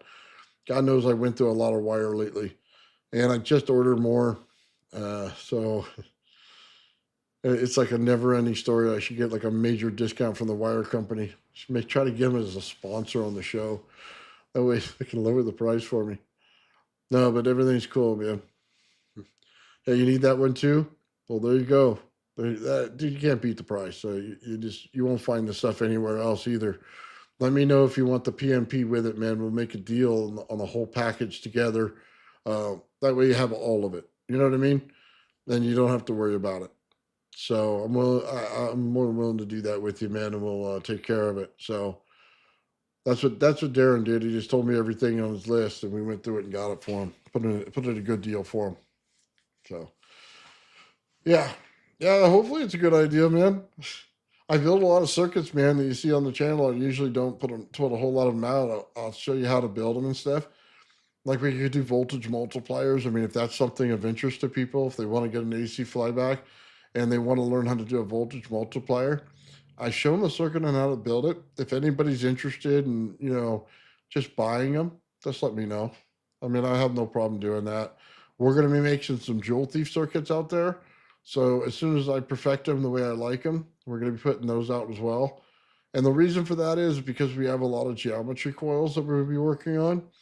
And then we're going to need a lot of jewel thief work, okay? And there's another circuit out there, just so we understand, is what I'm working on, is a multiple jewel thief circuit. And I just want to give a shout out to Benefits TV and Ben. He went out there and created this lightning thief circuit, which is, he uses two of them, which is a dual jewel thief circuit. And he's able to pull more energy out of it. And I hope Ben's doing well out there. Anyway, that thing seems to be working a lot better in certain instances. Some of this stuff is going to be the jewel thief with the understanding of Gerald. So shout out to Gerald out there and his understanding of pulling the negative electricity through the entire coil. So as we do those, I might just write their name right on it, man. That way we never forget who gave it to us.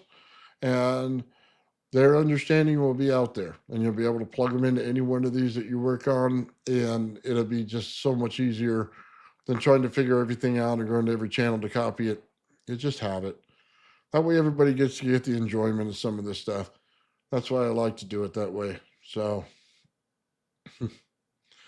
let's see. You want a structure water with the south impulse of the water. What driver? Well, it depends what coil you're working with. Generally, to create the impulse, you want to put it through a coil. And like if you put it through a Tesla coil, just what I recommend is the best way to do it is, I know I send out rods with the kits sometimes, but I'm going to tell you a 14 gauge wall wire with insulation around it that'll be able to compress the fields inside the insulation, but then compress it closer to the actual wire itself and being copper, those are probably better at creating an impulse field than anything you can find. And it has to do with the compression level of the impulse. And this is something that Don Smith understood.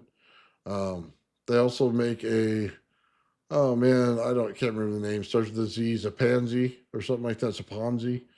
They did the same thing, man. With that same machine, they compressed it the same way.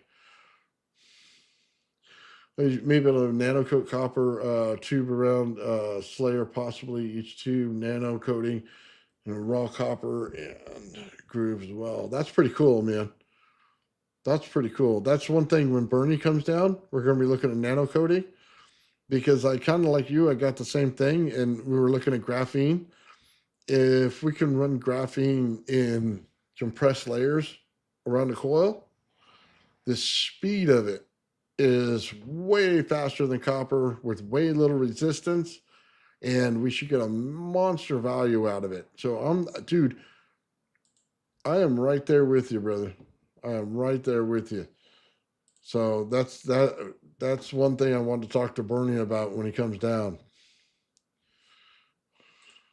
Yeah, it might work because the field's present everywhere and travels to the surface and is about direction. Absolutely right. Well, think about it. So Sean did his silver coil, right? And he wrapped the coil in silver and it's faster. Well, because there's less impedance in the coil. So you all remember the experiment, right? And you take this big magnet and you take this piece of copper and let it swing, okay? And boom, it'll stop right here. And it won't hit it, it'll just stop. Because there's a lot of resistance in copper and magnetism. But what happens when there's not? Well, that's when you get to silver. When you just take the copper and put silver here, it'll smash right into it, okay? If I put graphene here, it'll smash right into it. There's no resistance there. It's so much, well, it's not measurable that you could see, I should say anyway. It's probably there. But the amount's so much less. That's why, you know what I mean? When you say that, it's absolutely the right concept because all we're doing is we're seeing how fast it can travel. So right now they do all their chips for your computers, you know, your Ryzens and your Intels, and they do them all in copper. And copper has a resistance. Well, what's the next level? Well, the next level of that is graphene. So if you use graphene instead of the copper in those circuits, what happens? It increases the speed that it can travel. Well, yeah, well, that's exactly why we'd want to use it in this case because the speed's so much faster. So, yeah, we are, yeah, we're going to have a lot more stuff. Yeah, gold. If we can all afford gold, it's probably way faster. That's why they say the properties in this stuff when you do it out of gold would be different than copper. Have you ever thought about that? Why would it be different? Because it's so much faster. You get instantaneous stuff. We're not looking at tunneling when we come to that. We're looking at increasing the speed just by different parts. I don't know how many people would go out there and pay for the gold. I mean, think about it. If you told me that I could use gold in my computer chip, right? Or I could use copper, and you're telling me that you can give me 10 times the speed based on the gold, but I have to pay, 10 times the price. Okay. So instead of, I don't know, your chip costing $350, you're going to charge me $3,000 for my chip. Well, I'm going to tell you, I might go out and spend that $3,000 and in order to get that gold, in order to make it go faster and do what I want to do because I hate slow computers. I don't know about you, but I freaking hate them. So, yeah, you want to give me that instead? Yeah, I'll pony up the cash, okay, and we'll do it. I wish they offered that. So, I know it's not something in manufacturing that they would always do, but it's the next level. Give me something that's way faster. They say it's quantum tunneling. I find that hilarious. It's saturation of field, and it's how fast you can saturate it, not necessarily quantum tunneling. And when you get into resonance, it automatically goes over to the next things and adds an extra bit of energy. By the way, on that alone, I was talking to Sean today and I just had an epiphany. And I understood something better than I've understood it before. Because your resistor, your capacitor, and your diode are all basically made the same way, that you can take them and replace them with coils in a circuit if you pull the negative energy through, and you'll never need a resistor, and you may not ever need a diode. You'll just need multiple coils in the system. Now, how many of you out there went and saw an over unity circuit and the experts can't figure it out, and why?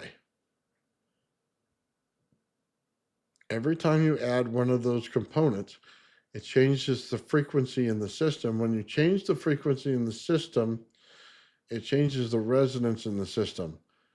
The systems are over unity because they're using resonance between different coils at the same frequency.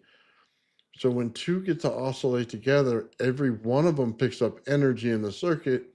And without the negative factors of a diode or a resistor, okay, in there, and a capacitor, unless the capacitor resonates at the same frequency, then you don't have impedance. And because it's pulling through cold, you had less loss than ever. The amount of resonance will make up for the amount of loss and then some. You have over unity. And they were absolutely right in the way they made it. And you'll find them built that way. That's a strange occurrence, right? Once you understood the parts and got away from all the electrons and holes they start talking about, and you got into field theory, then you actually understood what they did. I find that amazing. That's what next level thinking is in building circuits versus just this is the part they tell me to put in here. This is a value to put in here. It's actually flow of energy and understanding it that is your greatest weapon in doing it. That's why you'll see people like Bedini says, well, in the battery, there's the holes in there and they actually fill up with energy inside of them. Why? Because when you get into pure energy, the negative energy, it'll fill in the hole. That's what they do. Every single geometry coil does the same thing. It's pretty ironic. Anyway, enough babbling by an old man. You guys are awesome, man. Yeah, well, crystal, I don't know if you understand that crystal's a perfect oscillator. And if you don't believe me, go back and look at your quartz watch. They say, well, it's for timing. Why? Because you tap it, it taps back. You tap it, it taps back. Well, what's an oscillator? An oscillator is you tap it and taps back, right? That's it. Now, all you have to do is get material that spikes voltage. Well, bismuth spikes voltage. There's other materials out there that spike voltage. Put it between a conductor, put it in the middle, and then put another conductor on the other side and allow it to spike the voltage. Once you do that, you go over unity. As long as you keep the other parts in check, like I said, you don't use resistors in the system. You can use capacitors at the same value, okay, as long as their resonance value is that. And you can make your own to make them the resonance value, by the way. And don't go out there and put a bunch of diodes in it. You don't need them. So as long as you follow those tips, man, you could do some cool systems.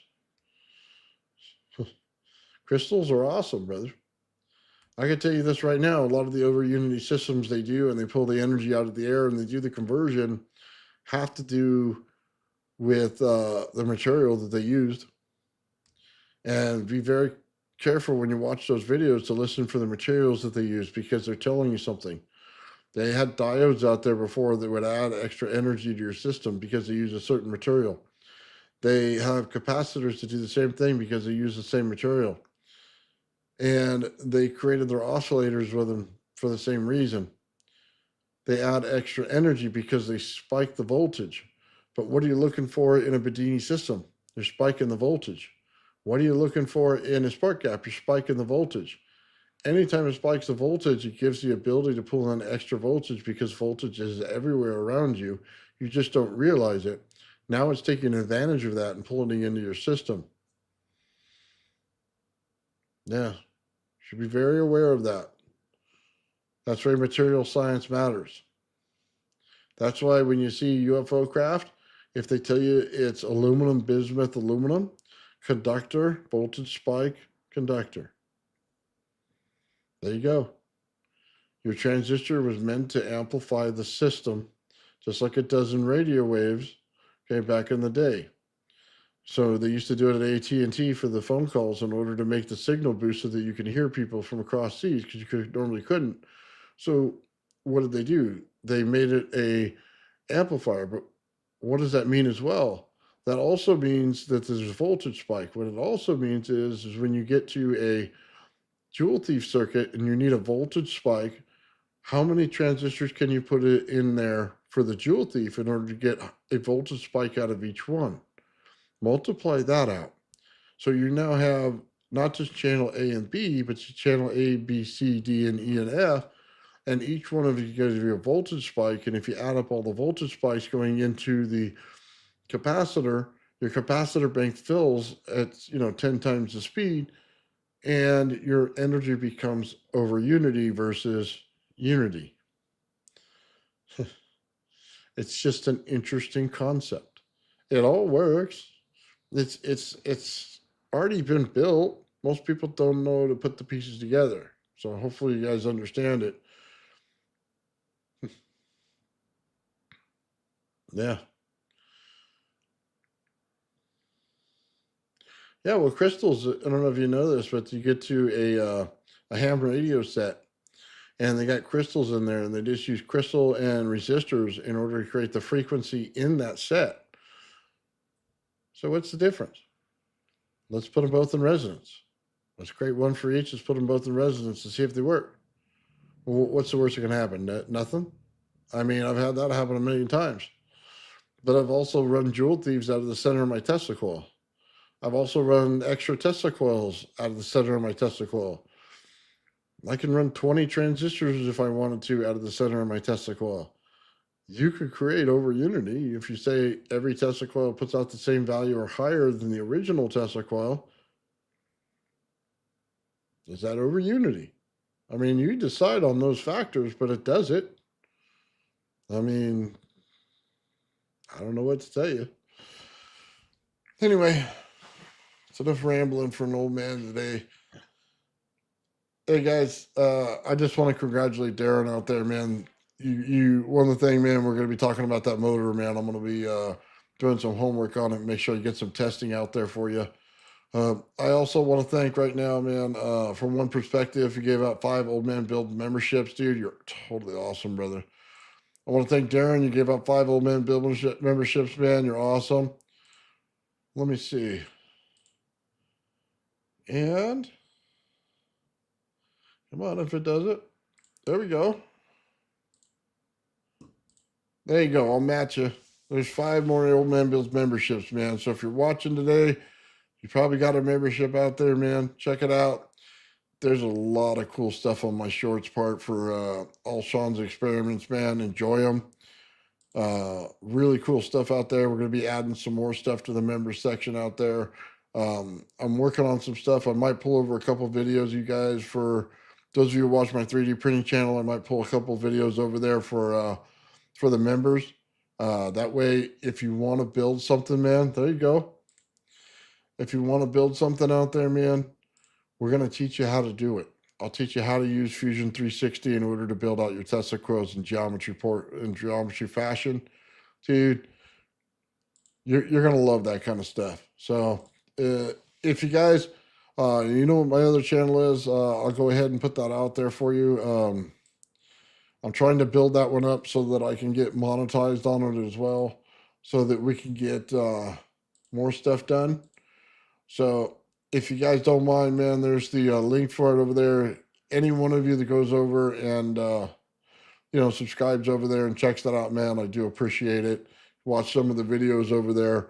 All that's going to help me out in the long run, man, be able to get out great content for you, and also work on all these projects and get all the things you guys want. So with all that said, man, I want to thank everybody very much, man. Get a hold of me on my email if you need to order something at Esty or something. I'll take care of you and get you the price right and get it out to you right away. Thanks, guys. Appreciate everything you guys do. Have yourself a great day. The old man built. The old man built. The old man built. The old man builds. The old man builds is broken in the head. People not seeing reality has put him in the red. Where conscious and spirituality been stricken from the norm and replaced with the ignorance of basic magnetic form. The geometry of God keeps running through his head. That's what makes old man builds broken in the head. The old man builds. The old man builds. Spheres of destiny are spinning in his mind, making him travel back and forth in time, battling the establishment for just a little recognition. Has him forcing the world to understand his premonition. That world will have all the technology in the end, even if it means his life will fail to extend. The old man builds. The old man builds. The old man builds. The old man builds. Fears of destiny are spinning in his mind, making him travel back and forth in time, battling the establishment for just a little recognition. Has him forcing the world to understand his premonition. That world will have all the technology in the end, even if it means his life will fail to extend. The old man builds. The old man builds. The old man builds. The old man builds.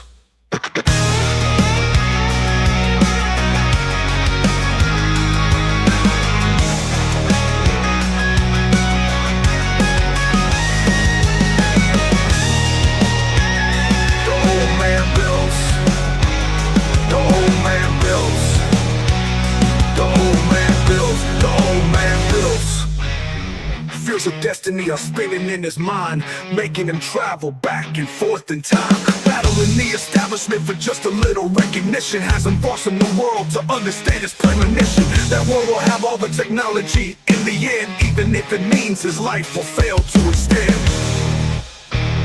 The old man builds.